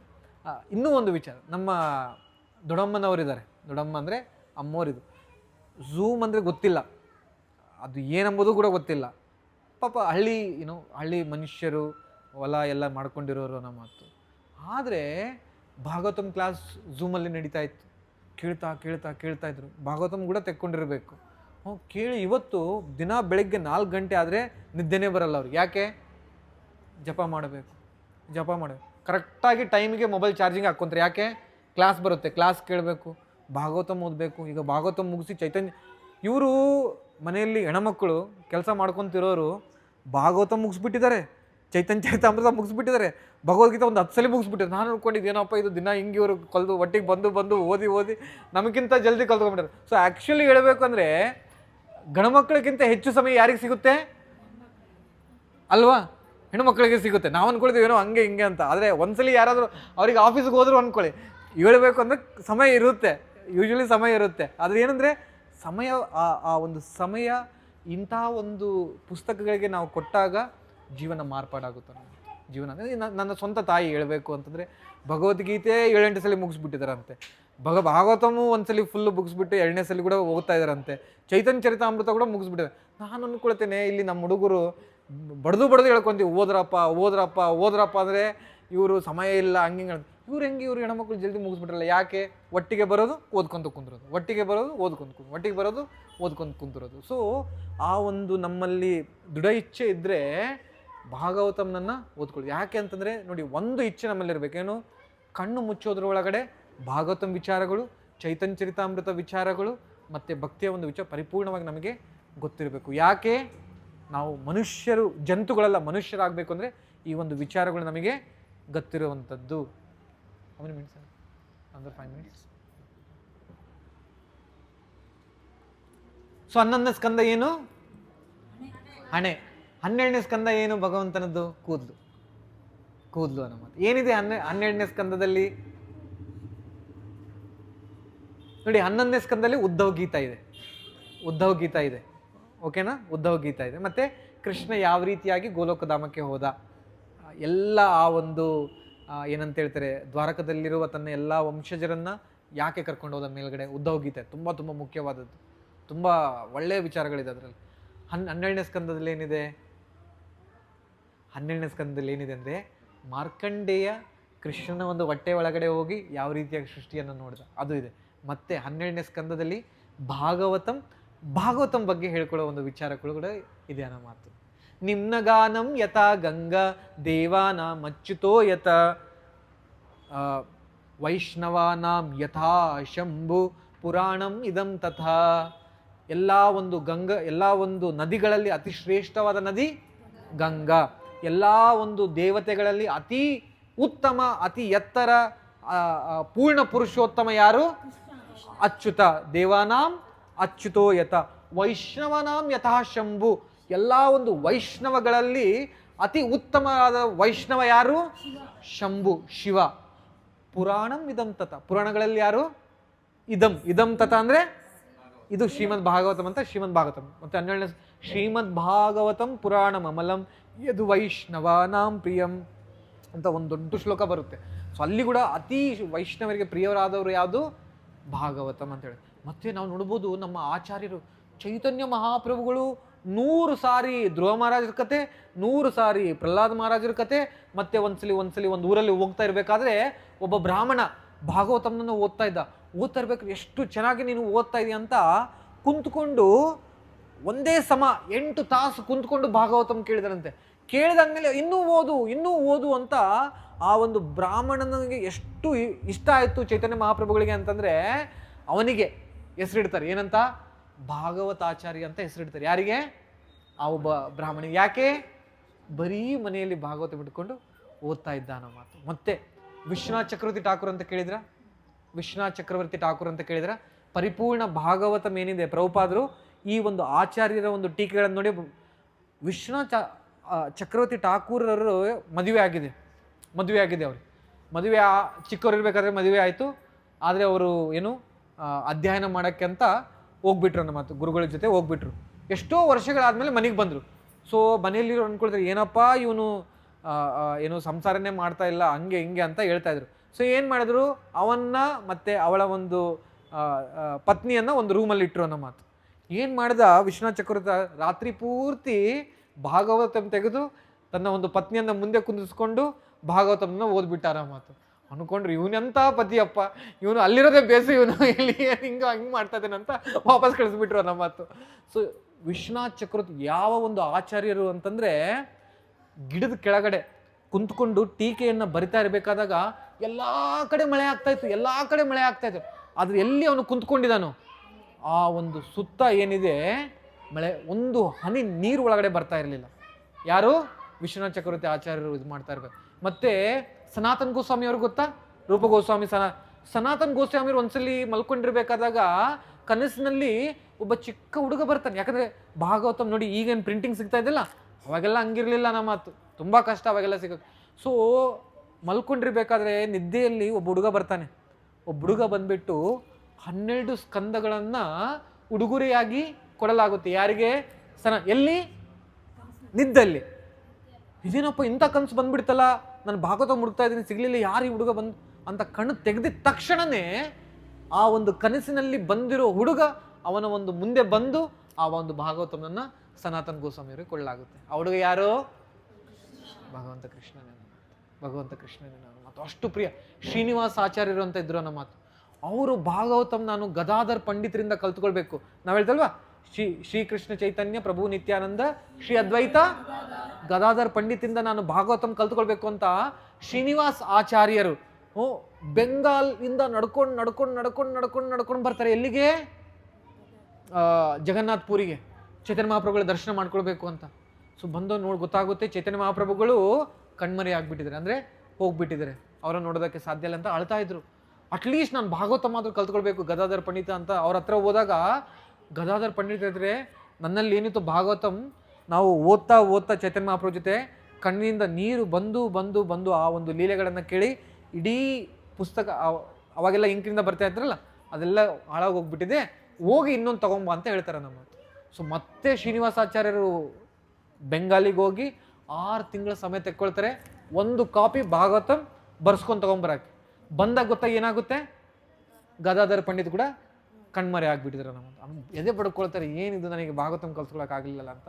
ಅಲ್ಲಿಂದ ಮತ್ತೆ ನಾನು ಹೇಳ್ತೇನೆ, ನನ್ನ ಜೀವನನೇ ವ್ಯರ್ಥ, ಯಾಕೆ ನಾನು ಭಾಗವತಂ ಕಲ್ತ್ಕೊಳ್ಳಿಲ್ಲ ಇವರಿಂದ ಅಂತ ನಾನು ಆ ಒಂದು ಗುಡ್ಡದಿಂದ ನಾನು ಕೆಳಗಡೆ ಗೋವರ್ಧನ್ ಮೇಲ್ಗಡೆಯಿಂದ ನಾನು ಜಿಗಿದು ಆತ್ಮಹತ್ಯೆ ಮಾಡ್ಕೊಳ್ತೇನೆ, ನನಗೆ ಈ ಜೀವನನೇ ಬೇಡ ಅಂತ ಅಲ್ಲಿಗೆ ಹೋದಾಗ ಅಲ್ಲಿ ರೂಪ ಮತ್ತು ಸನಾತನ ಗೋಸ್ವಾಮಿಯವರ ಒಂದು ಸಂಘ ಸಿಗುತ್ತೆ. ಮತ್ತೆ ಸಿಗಲ್ಲ, ಅಲ್ಲಿ ಹೋಗಿ ರೂಪ ಗೋಸ್ವಾಮಿ ಸನಾತನ ಗೋಸ್ವಾಮಿಯವರ ಒಂದು ಸಂಘ ಪಡಿಬೇಕು ಅಂತ ಹೋದಾಗ ಅವರು ಕೂಡ ಕಣ್ಮರೆ ಆಗ್ಬಿಡ್ತಾರೆ ಅನ್ನೋ ಮಾತು. ಸೊ ಅಂದ್ಕೊಳ್ತಾರೆ ಜೀವನ ವ್ಯರ್ಥ, ನನ್ನ ಗೋವರ್ಧನದಿಂದ ನಾನು ಇದು ಮಾಡಿಬಿಡ್ತೇನೆ ಅಂತ ಹೋದಾಗ ಅಲ್ಲಿ ಜೀವ ಗೋಸ್ವಾಮಿಗಳ ಒಂದು ಸಂಘ ಸಿಗುತ್ತೆ. ಜೀವ ಗೋಸ್ವಾಮಿಗಳ ಒಂದು ಸಂಘ ಸಿಕ್ಕಾಗ ಅವರಲ್ಲಿ ಭಾಗವತಂನ ಕಲ್ತ್ಕೊಳ್ತಾರೆ ಅನ್ನೋ ಮಾತು. ಯಾರು? ಶ್ರೀನಿವಾಸ್ ಆಚಾರ್ಯರು. ಮತ್ತೆ ಕಡೆಯದಾಗಿ ಭಕ್ತಿ ವಿನೋದ್ ಠಾಕೂರ್ ಅವರು. ಭಕ್ತಿ ವಿನೋದ್ ಠಾಕೂರ್ ಅಲ್ಲಿ ಆ ಕಡೆಯಿಂದ 2ನೇವರು ಅನ್ನೋ ಮಾತು. ಒಂದು ಊರಿಗೆ ಹೋಗಿರ್ತಾರೆ ಪ್ರಚಾರ ಮಾಡೋದಕ್ಕೆ ಅಂತ. ಸೊ ಊರು ಹೊರಗಡೆ, ಆ ಊರು ಮುಟ್ಟಿದಾಗ ಊರು ಹೊರಗಡೆ ಕತ್ಲಾಗ್ಬಿಟ್ಟಿರುತ್ತೆ. ಸೊ ಯೂಶ್ವಲಿ ಕತ್ಲಾದಾಗ ಏನಾಗುತ್ತೆ? ಭೂತ ಪ್ರೇತಾತ್ಮಗಳಿರುತ್ತೆ, ಹೌದಲ್ವಾ? ಸೊ ಒಂದು ದೊಡ್ಡ ಒಂದು ಗಿಡ ಇತ್ತನ್ನ ಮಾತು. ಸೊ ಆ ಗಿಡದ ಕೆಳಗಡೆ ಭಕ್ತಿ ವಿನೋದ್ ಠಾಕೂರ್ ತನ್ನ ಮಗ ಭಕ್ತಿ ಸಿದ್ಧಾಂತ ಸರಸ್ವತಿ ಠಾಕೂರ್, ಅವಾಗ ವಿಮಲ್ ಪ್ರಸಾದ್, ಅವನ ಚಿಕ್ಕ ಬಾಲಕ, ಅವನ್ನ ಕಲ್ಕೊಂಡು ಆ ಒಂದು ಗಿಡದ ಕೆಳಗಡೆ ಮಲ್ಕೊಳ್ತಾರೆ ಅನ್ನೋ ಮಾತು. ಆದರೆ ಅವ್ರಿಗೆ ಗೊತ್ತಿರಲಿಲ್ಲ ಏನು ಅಂತ, ಆ ಗಿಡದಲ್ಲಿ ಒಂದು ಬ್ರಹ್ಮ ರಾಕ್ಷಸನಿದ್ದಾನೆ. ಬ್ರಹ್ಮ ರಾಕ್ಷಸ ಅಂದರೆ ಎಲ್ಲ ಒಂದು ಏನಂತ ಹೇಳ್ತಾರೆ, ಭೂತಗಳ ಕ್ಯಾಟಗರಿಯಲ್ಲಿ ಟಾಪ್ ಮೋಸ್ಟ್ ಅನ್ನೋ ಮಾತು. ಸೊ ಅವ್ರಿಗೆ ಗೊತ್ತಿರಲಿಲ್ಲ, ಮಲ್ಕೊಂಡಾಗ ಎದ್ದು ಊರೊಳಗಡೆ ಹೋದಾಗ ಎಲ್ಲಿ ಮಲ್ಕೊಂಡ್ರಿ ಅಂದರೆ, ಅಯ್ಯೋ ಅಲ್ಲಿ ಯಾಕೆ ಮಲ್ಕೊಂಡ್ರಿ, ಅಲ್ಲಿ ಒಂದು ದೊಡ್ಡ ಭೂತ ಇದೆ, ಹಂಗೆ ಯಾಕೆ ಮಾಡ್ಕೊಂಡ್ರಿ ಅಂತಂದಾಗ ಕೇಳ್ತಾರೆ, ಹೆಂಗೆ ಏನು ಮಾಡಿದ್ರಿ ಅಂತ ಕೇಳಿದಾಗ, ನೋಡಿದ್ರ ಅಂದರೆ ನೋಡಿದೆ. ಭಕ್ತಿ ವಿನೋದ್ ಠಾಕೂರ್ ಹೇಳಿದ್ರೆ, ಹೌದು ಬಂತು, ಭೂತ ಬಂತು, ನಮ್ಮನ್ನು ಡಿಸ್ಟರ್ಬ್ ಮಾಡೋಕ್ಕಂತ ಬಂತು. ಆದರೆ ನಾನೇನು ಮಾಡಿದೆ? ಭಾಗವತಂನ ತೆಗೆದು ಶ್ಲೋಕಗಳನ್ನು ಓದಿದೆ. ಆ ಒಂದು ಶ್ಲೋಕಗಳಿಂದ ಆ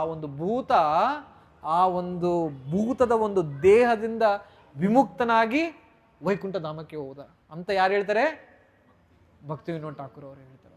ಭಕ್ತಿ ವಿನೋದ್ ಠಾಕೂರ್ ಬರೀ ಈ ಒಂದು ಶ್ಲೋಕಗಳನ್ನು ಓದೋದ್ರಲಿಂದ ನಮ್ಮ ಒಂದು ಆಚಾರ್ಯ ತಿಳಿಸ್ಕೊಟ್ಟಿದ್ರೆ ಎಂತಹ ಒಂದು ಪರಿಣಾಮ ನಮ್ಮ ಒಂದು ಸುತ್ತಮುತ್ತ ಬೀಳುತ್ತೆ ಅಂತ, ಹೌದಲ್ವಾ? ಸೊ ಇಂಥ ಒಂದು ಏನು ಆ್ಯಪ್ ಅಥವಾ ಇಂಥ ಒಂದು ಟೆಕ್ನಾಲಜಿ ನಮ್ಮಲ್ಲಿ ಇರಬೇಕಾದಾಗ ಅಲ್ಲಿ ಯಾಕೆ ಹೋಗ್ಬೇಕು, ಹೌದಲ್ವಾ? ಕೊಟ್ಟ ಕಣೆಯದಾಗಿ ಶಿಲಾ ಪ್ರಭುಪಾದರು ಒಂದು ಅಮೆರಿಕಕ್ಕೆ ಹೋಗೋಕ್ಕಿಂತ ಮುಂಚಿತವಾಗಿ ಸತತ 6 ವರ್ಷಗಳ ಕಾಲ ವೃಂದಾವನದಲ್ಲಿ ಆ ಒಂದು ದಾಮೋದರ ದೇವಸ್ಥಾನದಲ್ಲಿ ಕುಳಿತುಕೊಂಡು ನಿದ್ದೆ ಮಾಡಲಾರ್ದೆ ಒಬ್ಬ ಹಾಲು ಬಂದು ಕೊಟ್ಟವನು ಹೇಳ್ತಾ ಇರ್ತಾನೆ ಏನಂದ್ರೆ, ಬಂದು ನಾನು ಹಾಲು ಇವತ್ತು ಬೆಳಗ್ಗೆ ಇಟ್ಟೋಗಿದ್ದೆ, ನೆಕ್ಸ್ಟ್ ದಿವಸ ಹಾಲು ಕೊಡೋಕ್ಕಂತ ಬಂದಾಗಲೂ ಕೂಡ ನಿನ್ನೆ ಹಾಕಿರುವ ಹಾಲು ಅದೇ ಥರ ಇತ್ತು ಅಂತ. ಅಂದರೆ ಏನು, ಶಿಲಾ ಪ್ರಭುಪಾದ ಎಷ್ಟು ಮಗ್ನನಾಗಿದ್ರು ಈ ಒಂದು ಟೀಕೆಗಳನ್ನು ಬರೆಯೋದ್ರಲ್ಲಿ ಅಂತಂತಂದ್ರೆ ಅವರಿಗೆ ಹಾಲು ಕೂಡ ತೆಕ್ಕೊಂಡಿರಲಿಲ್ಲ ನಮ್ಮ ಅಂತ. ಅರ್ಥ ಆಗ್ತಾ ಇದೆ ಅಲ್ವಾ ಯಾವ ಒಂದು ಮಟ್ಟಿಗೆ ಅಂತ? ಒಂದು ಸಲ ಶಿಲಾ ಪ್ರಭುಪಾದರವರು ಎಲ್ಲ ಪ್ರಚಾರ ಆಗ್ತಾ ಇರಬೇಕಾದಾಗ ರಾತ್ರಿ 10 ಗಂಟೆ ಆಗಿ ಜ್ವರ ಬಂದಿದೆ ಪ್ರಭುಪಾದರವರಿಗೆ, ಮಲ್ಕೊಳ್ಬೇಕು. ಸೊ ಈಸ್ ಹೋಲಿನೆಸ್ ನವ ಯೋಗೇಂದ್ರ ಸ್ವಾಮರಾಜ್ ಇದು ಮಸ್ಕಿಟೋ ನೆಟ್ ಹಾಕಿ ರೂಮ್ ಹಾಕಿ ಎಲ್ಲ ಹಾಕಿ ಪ್ರಭುಪಾದರ ಮಲಸಿ ಹೋಗ್ಬಿಡ್ತಾರೆ. ಮಲಗಿಸಿ ಹೋಗಿ 15 ನಿಮಿಷ ಆದಮೇಲೆ ಮತ್ತೆ ಲೈಟ್ ಆನ್ ಆಗ್ಬಿಡುತ್ತೆ. ಇದೇನಿದು, ಯಾರು ಬಂದು ಲೈಟ್ ಹಾಕ್ಬಿಟ್ರು, ಪ್ರಭುಪಾದರು ಮಲ್ಕೊಂಡಿದ್ರೆ ಡಿಸ್ಟರ್ಬ್ ಮಾಡ್ತಿದ್ರು ಅಂತ ಹೋಗ್ಬಿಡ್ತಾರೆ ಅವ್ರು. ವಾಪಸ್ ಹೋಗ್ಬಿಟ್ಟು ಯಾರು ಲೈಟ್ ಹಾಕಿದೆ ಅಂತ ನೋಡಿದಾಗ ಅಲ್ಲಿ ಪ್ರಭುಪಾದರು ಏನು ಮಾಡ್ತಾ ಇದ್ದಾರೆ, ಭಾಗವತಂನ ಮುಂದೆ ಕುಂತ್ಕೊಂಡು ಟಕ್ ಟಕ್ ಟಕ್ ಅಂತ ಟ್ರಾನ್ಸ್ಲೇಟ್ ಮಾಡ್ತಾರೆ. ಮಹಾರಾಜ್ ಹೇಳ್ತಾರೆ, ನವಗೇಂದ್ರ ಮಹಾರಾಜ್ ಹೇಳ್ತಾರೆ, ಪ್ರಭುಪಾದ್ ನಿಮಗೆ ಆರಾಮಿಲ್ಲ, ಜ್ವರ ಬಂದಿದೆ, ದಯವಿಟ್ಟು ಮಲ್ಕೊಳ್ಳಿ, ಬೇಡ ಇದು. ಪ್ರಭುಪಾದ್ ಹೇಳ್ತಾರೆ, ಇಲ್ಲ, ನನ್ನ ಈ ಒಂದು ದೇಹ ಇವತ್ತಿಲ್ಲ ನಾಳೆ ಒಂದಲ್ಲ ಒಂದು ದಿವಸ ಹೋಗುತ್ತೆ, ಮಣ್ಣಲ್ಲಿ ಮಣ್ಣಾಗ್ಬಿಡುತ್ತೆ. ಆದರೆ ನಾನು ಬಂದಿರೋ ಒಂದು ಕಾರಣ ಈ ಒಂದು ಜಗತ್ತಿಗೆ ಏನು ಅಂತಂದ್ರೆ ಪರಿಪೂರ್ಣ ಸೃಷ್ಟಿಗೆ ಈ ಒಂದು ಭಾಗವತ. ಪ್ರಭುಪಾದರು ಒಂದು ಕಡೆ ಹೇಳ್ತಾರೆ, ಇಸ್ ಗ್ರೇಸ್ ಬ್ರಹ್ಮಾನಂದ ಗೋಸ್ವಾಮಿ ಅವರಿಗೆ ಹೇಳ್ತಾರೆ ಏನಂತಂತಂದ್ರೆ, ನಾನು ಈ ಒಂದು ಜಗತ್ತಿಗೆ ಬರಬೇಕು ಅಂತ ಇರಲೇ ಇಲ್ಲ. ಈ ಜೈಲಿಗೆ ಹೋಗ್ಬೇಕು ಅಂದ್ರೆ ಯಾರಿಗಾದ್ರೂ ಇಷ್ಟನಾ? ಜೈಲಿಗೆ ಹೋಗ್ಬೇಕು ಅಂದ್ರೆ ಇಷ್ಟನಾ? ಜೈಲಲ್ಲಿ ಒಂದು ದಿವಸ ರಾತ್ರಿ ಇದ್ರೆ ನಡೆಯುತ್ತೆ, ಚೆನ್ನಾಗಿರುತ್ತೆ, ನೋಡ್ಬೇಕು ಹೆಂಗಿರುತ್ತೆ, ಇಷ್ಟನಾ? ಇಲ್ಲ. ಅದೇ ರೀತಿಯಾಗಿ ಮೇಲ್ಗಡೆ ದೇವತೆಗಳು ಎಲ್ಲರೂ ಕೂಡ ಏನಪ್ಪ ಇದು ಕಾರಾಗೃಹ ಈ ಒಂದು ಜಗತ್ತು ಅಂತ ಅಂದ್ಕೊಳ್ತಾರೆ, ಆ ರೀತಿಯಾಗಿ ನಾವು. ಸೊ ಪ್ರಭುಪಾದ ಹೇಳ್ತಾರೆ, ಬೇಡ ನಾನು ಹೋಗಲ್ಲ, ಅಲ್ಲಿ ಎಲ್ಲ ಪಾಪಾತ್ಮರು ನಿನ್ನನ್ನು ಮರ್ತೋಗಿರೋರು ಇರೋದಲ್ಲ, ಅಲ್ಲಿಗೆ ನಾನು ಹೋಗಲ್ಲ ಅಂತೇಳಿ. ಕೃಷ್ಣ ಹೇಳ್ತಾರೆ, ಇಲ್ಲ, ನೀನು ಅಲ್ಲಿಗೆ ಹೋಗ್ಬೇಕು, ನೀನು ಅಲ್ಲಿಗೆ ಹೋಗಿ ನನ್ನ ಬಗ್ಗೆ ಪುಸ್ತಕಗಳನ್ನು ನೀನು ಬರಿಬೇಕು, ಬರೆದು ಆ ಒಂದು ಜನರು ಆ ಒಂದು ಪುಸ್ತಕಗಳನ್ನು ಹೋಗಿ ಅವರಲ್ಲಿ ಆ ಒಂದು ಜ್ಞಾನ ಮತ್ತೆ ಪುನರ್ರಚನೆಯಾಗಿ ನನ್ನ ಒಂದು ಭಗವದ್ಧಾಮಕ್ಕೆ ಬರಬೇಕು, ಹೋಗು ಅಂತಂತ ಹೇಳಿ ಕಳಿಸ್ತಾ ಇದೆ. ಅದಕ್ಕೆ ನಾವು ಹೇಳ್ಬೇಕಾದಾಗ ಹೇಳ್ತೇವೆ ಏನಂತ, ನಮೋಂ ವಿಷ್ಣುಪಾದಾಯ ಕೃಷ್ಣ ಪ್ರೇಷ್ಠಾಯ ಭೂತಲೆ. ಅಂದ್ರೆ ಅರ್ಥ ಏನು, ಕೃಷ್ಣನಿಗೆ ಅತಿ ಹತ್ತಿರವಾದವರು ಈ ಒಂದು ಭೂಲೋಕಕ್ಕೆ ಬಂದಿದ್ದಾರೆ. ಅವರ ಹೆಸರು ಏನು? ನಮೋಂ ವಿಷ್ಣುಪಾದಾಯ ಕೃಷ್ಣ ಪ್ರೇಷ್ಠಾಯ ಭೂತಲೆ ಶ್ರೀಮತೆ ಭಕ್ತಿ ವೇದಾಂತ ಸ್ವಾಮಿನ್ ಇತಿ ನಾಮಿನೆ. ಎಷ್ಟೋ ಸಲ ಪ್ರಭುಪಾದರು ಹೇಳಿದರೆ ಏನು ಅಂತಂದ್ರೆ, ನಾನು ಈ ಒಂದು ಪುಸ್ತಕಗಳನ್ನ ಬರಿಬೇಕಾದಾಗ ಈ ಪುಸ್ತಕಗಳನ್ನ ನಾನು ಬರೆದಿಲ್ಲ. ರಿಪೋರ್ಟ್ ಹೇಳ್ತಾರೆ, ಮತ್ತೆ ನೀವು ಬರ್ದಿಲ್ಲ ಅಂದ್ರೆ ಯಾರು ಬರೆದಿದ್ದು? ಪ್ರಭುಪಾದರು ಹೇಳ್ತಾರೆ, ಕೃಷ್ಣ ನನ್ನ ಮುಂದೆ ಕುಂತ್ಕೊಂಡು ನನಗೆ ಹೇಳ್ತಾ ಇದ್ರು, ಅದನ್ನ ಕೇಳಿಸ್ಕೊಂಡು ನಾನು ಬರ್ದೆ. ಅದು ಹೆಂಗೆ ಸಾಧ್ಯ ಅಂತ ರಿಪೋರ್ಟರ್ ಕೇಳಿದಾಗ ತಮಾಲ್ ಕೃಷ್ಣ ಗೋಸ್ವಾಮಿ ಮಹಾರಾಜ್ ಹೇಳ್ತಾರೆ, ಅದು ಹೆಂಗೆ ಅಂದ್ರೆ ಪ್ರಭುಪಾದರು ಒಳಗಡೆ ಹೃದಯದಲ್ಲಿ ಕೃಷ್ಣ ಕುಂತ್ಕೊಂಡಿದ್ದಾರೆ, ಕೃಷ್ಣ ಅವರಿಗೆ ಒಳಗಡೆಯಿಂದ ಆ ಒಂದು ಜ್ಞಾನವನ್ನು ಕೊಡ್ತಾರೆ, ಅದನ್ನ ಕೇಳಿಸ್ಕೊಂಡು ಪ್ರಭುಪಾದ ಹೇಳ್ತಾರೆ, ಇಲ್ಲ ಇಲ್ಲ ಇಲ್ಲ ಅದಲ್ಲ ನಾನು ಹೇಳಿದ್ದು, ನನ್ನ ಮುಂದೆ ನಿಜವಾಗ್ಲೂ ಕೃಷ್ಣ ಕುಂತ್ಕೊಂಡಿದ್ರು, ಕೃಷ್ಣ ಕುಂತ್ಕೊಂಡು ನನಗೆ ಹೇಳಿದ್ರು, ಅದನ್ನು ನಾನು ನನ್ನ ಪುಸ್ತಕದಲ್ಲಿ ಬರೆದಿರೋದು. ಸೊ ಈ ಪರಿಪೂರ್ಣ ಒಂದೊಂದು ಭಾವಾರ್ಥ ಟಿಪ್ಪಣಿ ಟೀಕೆ ಏನಿದೆ ನಮಗೆ ಆ ಒಂದು ಭಗವದ್ಧಾಮದಿಂದ ಕಳಿಸಿರುವ ಲವ್ ಲೆಟರ್ ಅನ್ನೋ ಮಾತು. ಏನು ಏನು ಸೊ ಲವ್ ಲೆಟರ್ ಬಂದಿದೆ ಅಂದ್ರೆ ಎಷ್ಟು ಉತ್ಸಾಹ ಆಗ್ಬಿಡುತ್ತೆ, ಓದ್ಬೇಕಪ್ಪ ಏನು ಬರೆದಿದ್ರೆ ಏನಿಲ್ಲ ಅಂತ. ಸೊ ಈ ಒಂದು ಭಗವತಂನಲ್ಲಿ ಒಂದೊಂದು ಏನು ಭಾವಾರ್ಥ ಇದೆಯಲ್ಲ, ಭಗವಂತ ಪ್ರಭುಪಾದರ ಒಂದು ನಿಜವಾದ ಒಂದು ಪ್ರೀತಿ ನಮ್ಮ ಮೇಲೆ ತೋರಿಸಿರೋದು ಆ ಒಂದು ಟಿಪ್ಪಣಿಗಳ ಮೂಲಕ. ಸೊ ಓದಬೇಕಾದ್ರೆ ಮೇಲೆ ನಾವು ಬರೀಬೋದು ಏನು, ಪ್ರೀತಿಯ ಮಂಜುನಾಥನೇ, ಇದು ನನ್ನ ಒಂದು ಭಾವಪತ್ರ ನಿನಗೆ ಇದು ಅಂತ ಶುರುವಾಗುತ್ತೆ ಭಾವಪತ್ರ. ಕೊನೆಯದಾಗಿ ನಿಮ್ಮ ಏನಂತ ಇದ್ರೆ ಇವರೆವರ್ ವೆಲ್ ವಿಶರ್ AC ಭಕ್ತಿ ವೇದಾಂತ ಸ್ವಾಮಿ ಶಿಲಾ ಪ್ರಭುಪಾದ ಅಂತ ಬರ್ಕೊಂಡು ಅದನ್ನು ಓದಿ ನಿಮಗೆ ಅನ್ಸುತ್ತೆ ಕರೆಕ್ಟ್ ಅಲ್ಲ, ಪ್ರಭುಪಾದ ನನ್ನ ಬಗ್ಗೆನೇ ಬರಿತಾ ಇದ್ರಲ್ಲ, ನನಗೋಸ್ಕರನೇ ಬರ್ತಾ ಇದ್ರಲ್ಲ ಅಂತ ಇದನ್ನ ನೀವು ಓದಿದಾಗ ಅನ್ಸುತ್ತೆ ನಮ್ಮ ಮಾತು. ಒಬ್ಬ ಅಜ್ಜಿದ್ ಲಾಸ್ಟ್ ಕತೆ ಇದು. ಒಬ್ಬ ಮುದುಕಿ ಇದ್ಲು. 2 ಕತೆ ನನಗೆ ಬರ್ತಾ ಇದೆ. ಒಬ್ಬ ಅಜ್ಜಿ ಇದ್ಲು ಆ್ಯಕ್ಚುಲಿ. ಸೊ ಅಜ್ಜಿ ಮನೆಯಲ್ಲಿದ್ಲು. ಅವ್ರ ಮನೆಯಲ್ಲಿ ಒಬ್ಬ ಮೊಮ್ಮಗಳಿದ್ಲು. ಸೊ ಮೊಮ್ಮಗಳು ಹೊರಗಡೆ ಹೋಗ್ತಾ ಇರ್ಬೇಕಾದ್ರೆ ಭಕ್ತಾದಿಗಳು ಅವಳನ್ನ ಹಿಡ್ಕೊಂಡು ಒಂದು ಪುಸ್ತಕ, ಭಾಗವತಂನ ಒಂದು ಪುಸ್ತಕ ಅವ್ರಿಗೆ ಕೊಡ್ತಾಳೆ. ಅವರು ಬೇಡ ಬೇಡ ಅಂತಂದ್ರು ಕೂಡ ಭಕ್ತಾದಿಗಳು ಕೊಡ್ತಾರೆ ನಮ್ಮ ಮಾತು. ಸೊ ಅವಳೇನು ಮಾಡ್ತಾಳೆ, ಇಸ್ಕೊಂಡು ಮನೆ ತೊಗೊಂಬರ್ತಾರೆ. ಮನೆಗೆ ಅವರೆಲ್ಲ ಕ್ರಿಶ್ಚಿಯನ್ಸ್, ಅವರೆಲ್ಲ ಮನೇಲಿರೋರೆಲ್ಲ ಕ್ರಿಶ್ಚಿಯನ್ಸ್. ಇದೇನಪ್ಪ ಇದು, ಇಂಥ ಪುಸ್ತಕ ತಂದುಬಿಟ್ಟಿದ್ದಾಳಲ್ಲ ಇವಳು ಅಂತ ಮನೆಯಲ್ಲಿ ತಮ್ಮ ತಾಯಿ ಏನು ಮಾಡ್ತಾರೆ, ಆ ಪುಸ್ತಕ ತೆಗೆದು ಬಿಸಾಕ್ಬಿಡ್ತಾಳೆ. ನಿನಗಿದೆಲ್ಲ ಓದಬಾರ್ದು, ಓದಿ ನಿನ್ನ ತಲೆ ಕೆಟ್ಟೋಗ್ಬಿಡುತ್ತೆ. ಸೊ ಅಜ್ಜಿ ಏನು ಮಾಡ್ತಾಳೆ, ಕ್ಲೀನ್ ಮಾಡ್ತಾ ಇರಬೇಕಾದಾಗ ಆ ಪುಸ್ತಕ ಅವಳಿಗೆ ಸಿಗುತ್ತೆ. ನಾನು ಎಲ್ಲ ಕಟ್ ಶಾರ್ಟ್ ಮಾಡಿ ಹೇಳ್ತಾ ಇದ್ದೀನಿ, ಕಟ್ ಶಾರ್ಟ್ ಮಾಡಿದ್ದೇನೆ, ಡೀಟೇಲ್ಸ್ ಇದೆ. ಸೊ ಕಟ್ ಶಾರ್ಟ್ ಮಾಡಿ ಹೇಳಿದಾಗ ಏನಾಗುತ್ತೆ, ಅಜ್ಜಿ ಏನಿದು ಪುಸ್ತಕ ಅಂತ ಓದೋದಕ್ಕೆ ಶುರು ಮಾಡ್ತಾಳೆ. ಓದ್ತಾ ಓದ್ತಾ ಓದ್ತಾ ಅವ್ರಿಗೆ ಅನಿಸುತ್ತೆ, ಏನಪ್ಪ ಇದು, ಇಷ್ಟಕ್ಕೊಂದು ಒಳ್ಳೆ ವಿಚಾರ, ಎಲ್ಲ ವಿಚಾರ. ಈ ಒಂದು ವ್ಯಕ್ತಿ ಮತ್ತು ಜೀಸಸ್ ಕ್ರೈಸ್ಟ್ ಇಬ್ಬರು ಕೂಡ ಬೇರೆ ಅಲ್ಲ ಅಂತ ಅವಳಿಗೆ ಅನುಭವ ಬರುತ್ತೆ. ಎಲ್ಲ ಒಂದೇ ಇದೆ, ಇನ್ನೂ ಹೆಚ್ಚಾದ ಒಂದು ವಿಚಾರಗಳಿದೆ ಇದರಲ್ಲಿ. ಸೊ ಅವಳೇನು ಮಾಡ್ತಾಳೆ, ಹೇಳೋದಕ್ಕೆ ಶುರು ಮಾಡ್ತಾಳೆ. ಏನು, ದ ಹೋಲಿ ಪ್ರಭುಪಾದ್, ದ ಹೋಲಿ ಕೃಷ್ಣ ಅಂತ ಅಂದರೆ ಅದೆಲ್ಲ ಹೇಳ್ಕೊಂಡು ಶುರು ಮಾಡ್ತಾಳೆ ನನ್ನ ಮಾತು. ಸೊ ಯಾವುದ್ರ ಮಟ್ಟಿಗೆ ಅಂತಂದರೆ ಮನೆಯಲ್ಲಿ ಎಲ್ಲರನ್ನೂ ಕೂಡ ಮಾಂಸ ತಿನ್ನೋದನ್ನು ಬಿಡಿಸ್ಬಿಡ್ತಾಳೆ. ಯಾರು, ಅಜ್ಜಿ. ಯಾರು ಕೂಡ ತಿನ್ನೋ ಆಗಿಲ್ಲ ಇನ್ಮೇಲಿಂದ. ಮತ್ತು ಕುಂತ್ಕೊಂಡು ಊಟ, ಮನೆಯಲ್ಲಿ 17-18 ಜನ ಇದ್ರು ಆ್ಯಕ್ಚುಲಿ, ಎಲ್ಲ ಇದ್ದರು. ಎಲ್ಲರನ್ನ ಕುಂತ್ಕೊಂಡು ಊಟ ಮಾಡೋಕ್ಕಿಂತ ಮುಂಚೆ ಹರೇ ಕೃಷ್ಣ ಮಂತ್ರ ಹೇಳಲೇಬೇಕು, 1 ರೌಂಡ್ ಜಪ ಮಾಡಲೇಬೇಕು ಊಟ ಮಾಡೋದಕ್ಕಿಂತ ಮುಂಚೆ. ಅಜ್ಜಿ ಅಂದರೆ ಮತ್ತೆ ಅಜ್ಜಿ ಪಟ್ಟ ಹಿಡಿದ್ರು ಅಂದ್ಕೊಳ್ಳಿ, ಸಾಧ್ಯ ಇಲ್ಲ ಅಳ್ಳಾಡಿಸೋದಕ್ಕೆ. ಸೊ ಊಟ ಮಾಡಿಸ್ತಾ ಇದ್ಲು. ಎಲ್ಲರನ್ನ ಬುಕ್ ಡಿಸ್ಟ್ರಿಬ್ಯೂಷನ್ ಕರ್ಕೊಂಡು ಹೋಗ್ತಾ ಇದ್ಲು ಅಜ್ಜಿ ಏನು ಮಾಡ್ತಾ ಇದ್ಲು, ಎಲ್ಲರನ್ನ ಕರ್ಕೊಂಡೋಗಿ ಬನ್ನಿ ಬುಕ್ ವಿತರಣೆ ಮಾಡೋಣ. ಮಾರ್ಕೆಟಲ್ಲಿ ಅಜ್ಜಿ ಬಂದ್ಲು ಅಂತಂತಂದ್ರಿಗಿನ್ನ ಎಲ್ಲರಿಗೂ ನಡುಕ. ಯಾಕೆ, ಎಲ್ಲರಿಗೂ ಕೂಡ ಆ ಒಂದು ಪ್ರಭುಪಾದರ ಪುಸ್ತಕ ಕೊಡ್ತಾ ಇದ್ಲು ಅದನ್ನ ಮತ್ತು ಬಲವಂತವಾಗಿ. ಓದಲೇಬೇಕು ನೀವು ಇದನ್ನು, ನಮ್ಮ ಹೋಲಿ ಪ್ರಭುಪಾದ್ರೆ ಒಳ್ಳೆಯದ್ರೆ ನೀವು ಅದನ್ನು ಓದಬೇಕು ಅಂತ. ಒಂದು ಯಾವುದ್ರ ಮಟ್ಟಿಗೆ ಅಂದರೆ ಆ ಮೊಮ್ಮಗಳು ಒಂದು ಲೆಟ್ರ್ ಬರೀತಾರೆ ಇಸೋಲಿನ ಶಿವರಾಮ್ ಸ್ವಾಮಿ ಮಹಾರಾಜರಿಗೆ ಒಂದು ಲೆಟ್ರಲ್ಲಿ ಹೇಳ್ತಾರೆ, ಏನಿದು, ಯಾರಿದು ಪ್ರಭುಪಾದರು, ಎಲ್ಲಿದ್ದಾರೆ ಅವರು, ನಮ್ಮ ಅಜ್ಜಿ ಈ ಥರ ಏನಂತ ಹೇಳ್ತಾರೆ, ಮ್ಯಾಡ್ ಅಂದ್ರೆ ಏನು ಹೇಳ್ತಾ ಹೇಳ್ತಾರೆ, ಹುಚ್ಚಿಡಿದು ಬಿಟ್ಟಿದೆ. ಯಾವುದ್ರ ಮಟ್ಟಿಗೆ ಅಂದರೆ ಕೆಲವೊಂದ್ಸಲಿ ಪ್ರಭುಪಾದರು ಒಂದು ಫೋಟೋ ಮುಂದೆ ಕುಂತ್ಕೊಂಡು ಕುಂತ ಮಾತಾಡ್ತಾಳೆ ಪ್ರಭುಪಾದರ ಜೊತೆ. ಇದು ಹೆಂಗೆ ಸಾಧ್ಯ, ಇದು ನಾವು ನೋಡ್ತಾ ಇದ್ದೀವಿ, ಇದು ಹೆಂಗೆ, ಇದು ಬರೀ ಒಂದು ಚಿಕ್ಕ ಪುಸ್ತಕ ಓದೋದ್ರಲ್ಲಿಂದ ನಿಮ್ಮ ಪ್ರಭುಪಾದರು ನಮ್ಮ ಒಂದು ಅಜ್ಜಿ ಜೊತೆ ಈ ರೀತಿಯಾಗಿ ಮಾತಾಡ್ತಾ ಇದ್ದಾರೆ ಅಂತ ಹೇಳ್ತಾರೆ ನಮ್ಮ. ಸೊ ಆ ಒಂದು ಅಜ್ಜಿ 2 ಸಲ ಭೇಟಿಯಾಗಿರ್ತಾರೆ ಮಹಾರಾಜರನ್ನು, ಭೇಟಿಯಾಗಿ ದೀಕ್ಷೆನೂ ತೆಗೆದುಕೊಂಡಿರ್ತಾರೆ ಮಹಾರಾಜರನ್ನು. ಮತ್ತು ಜೀವನಾಂತ್ಯದಲ್ಲಿ ಭಗವದ್ಧಾಮ ಪ್ರಭುಪಾದರು.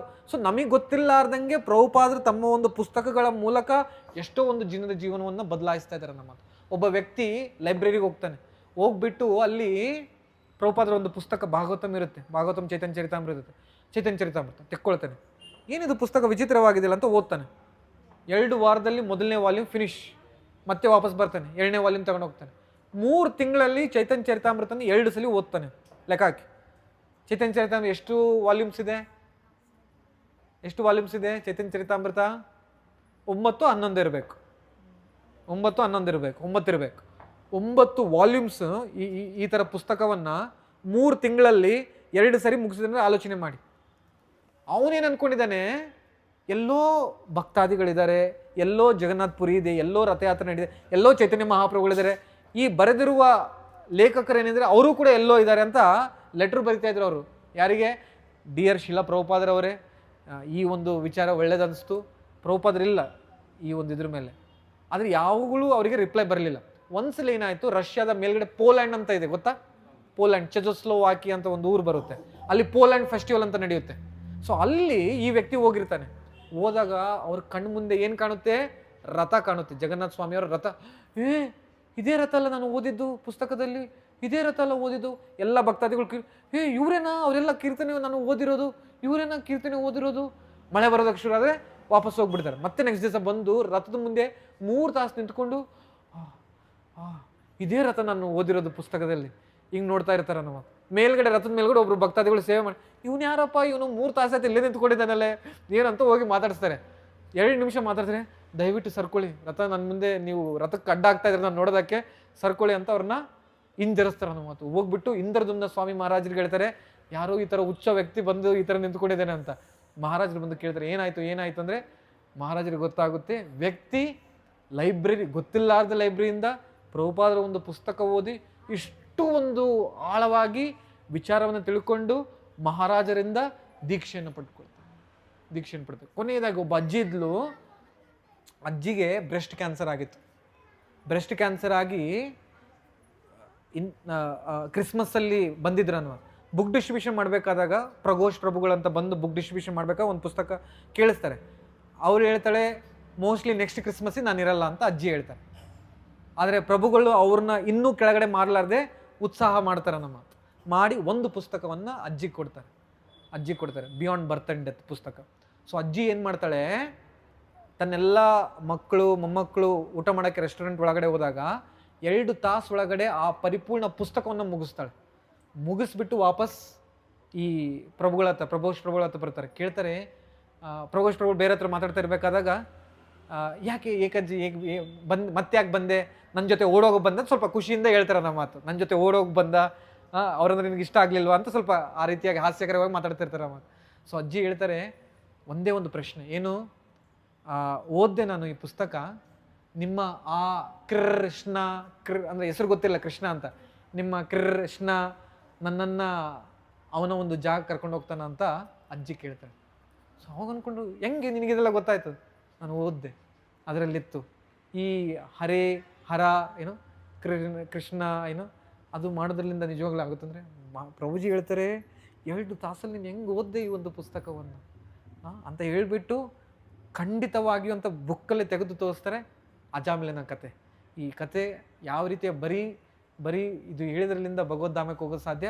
ಈ ಒಂದು ಹರೇ ಕೃಷ್ಣ ಮಂತ್ರ, ಹರೇ ಕೃಷ್ಣ ಕೃಷ್ಣ ಕೃಷ್ಣ ಹರೇ ಹರೇ, ಹರೇ ರಾಮ ರಾಮ ರಾಮ ಹರೇ ಹರೇ ಅಂತ ಜಪ ಮಾಡೋದ್ರಿಂದ ಖಂಡಿತವಾಗಿ ಓದ್ತಂತ ಪ್ರಭುಪಾದರ ಒಂದು ಪುಸ್ತಕವನ್ನು ಓದೋದ್ರಿಂದ ಆ ಒಂದು ಅಜ್ಜಿ ಗೊತ್ತಾಗಿ ಖಂಡಿತವಾಗಿ ಕೇವಲ 1 ವರ್ಷದಲ್ಲಿ ಪುಸ್ತಕವನ್ನು ನೋಡಿ ಆ ಒಂದು ಅಜ್ಜಿ ಭಗವದ್ಧಾಮಕ್ಕೆ ಓದಲು. ಸೊ ಇಂತಹ ಒಂದು ಅವಕಾಶ ಇದೆ, ಇಂತಹ ಒಂದು ದಿವ್ಯವಾದ ಒಂದು ಪುಸ್ತಕಗಳು ತೆಗೆದು ಓದೋದ್ರಲ್ಲಿಂದ. ಸೊ ದಯವಿಟ್ಟು ನನ್ನ ಒಂದು ಬೇಡಿಕೆ ಇಲ್ಲ ಏನಪ್ಪ ಅಂತಂದರೆ, ಈ ಒಂದು ಪುಸ್ತಕ ಇಲ್ಲ ನಿಮ್ಮ ಮನೆಯಲ್ಲಿ ಅಂತಂದರೆ ದಯವಿಟ್ಟು ಈ ಒಂದು ಪುಸ್ತಕಗಳನ್ನು ಓದಲಿದ್ರೂ ಪರವಾಗಿಲ್ಲ, ಮನೆಯಲ್ಲಿ ಇಟ್ಕೊಳ್ಳಿ. ಪುಸ್ತಕನೇ ನಿಮ್ಮ ಒಂದು ಜೀವನವನ್ನು ಯಾವ ರೀತಿಯಾಗಿ ಬದಲಾವಣೆ ಮಾಡ್ತಂದರೆ ನಿಮ್ಮ ಕೈಗಳು ಪುಸ್ತಕವನ್ನು ಹಿಡ್ಕೊಂಡು ಓದುವಂತೆ ಮಾಡುತ್ತೆ. ಇದಕ್ಕೂ ಎಷ್ಟೋ ಒಂದು ಕಥೆಗಳಿದೆ, ಅದನ್ನು ನಾನು ಹೇಳೋಕ್ಕೆ ಹೋಗಲ್ಲ, ಜಸ್ಟ್ ನಾನು ಪ್ರಿನ್ಸಿಪಲ್ನ ಹೇಳ್ತಾ ಇದ್ದೇನೆ, ಸರಿನಾ? ಸೊ ತುಂಬ ಧನ್ಯವಾದಗಳು ನಿಮ್ಮ ಈ ಒಂದು ಉತ್ಸಾಹ ಭಾಗವತಂ ಬಗ್ಗೆ ಕೇಳೋದಕ್ಕೆ. ಸೊ ನನ್ನ ಒಂದು ಬೇಡಿಕೆ ಏನು ಅಂತಂದರೆ, ತಾವೆಲ್ಲರೂ ಪ್ರಾರ್ಥನೆ ಮಾಡಬೇಕು, ಇಂಥ ಒಂದು ಪುಸ್ತಕದ ಮೇಲೆ ನಮ್ಮ ಒಂದು ಆಸಕ್ತಿ ಇನ್ನೂ ಹೆಚ್ಚಾಗಿ ಬೆಳೆದು ಆ ಒಂದು ವಿಚಾರಗಳು ಇನ್ನೂ ಒಂದು ಒಳಗಡೆ ಹೋಗಿ ನಮ್ಮ ಒಂದು ಜೀವನ, ಈ ಒಂದು ಭಾಗವತಂನ ಒಂದು ಸಂದೇಶ ಎಲ್ಲರಿಗೂ ತಿಳಿಸುವಂತಾಗಲಿ ಅಂತ ಹೇಳ್ಬಿಟ್ಟು ಧನ್ಯವಾದಗಳು. ಹರೇ ಕೃಷ್ಣ.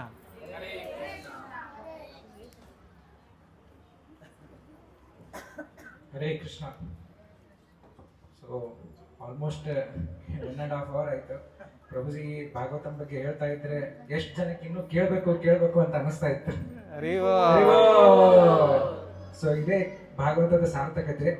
ಸೊ ಎಷ್ಟು ಜನ ಹತ್ರ ಈ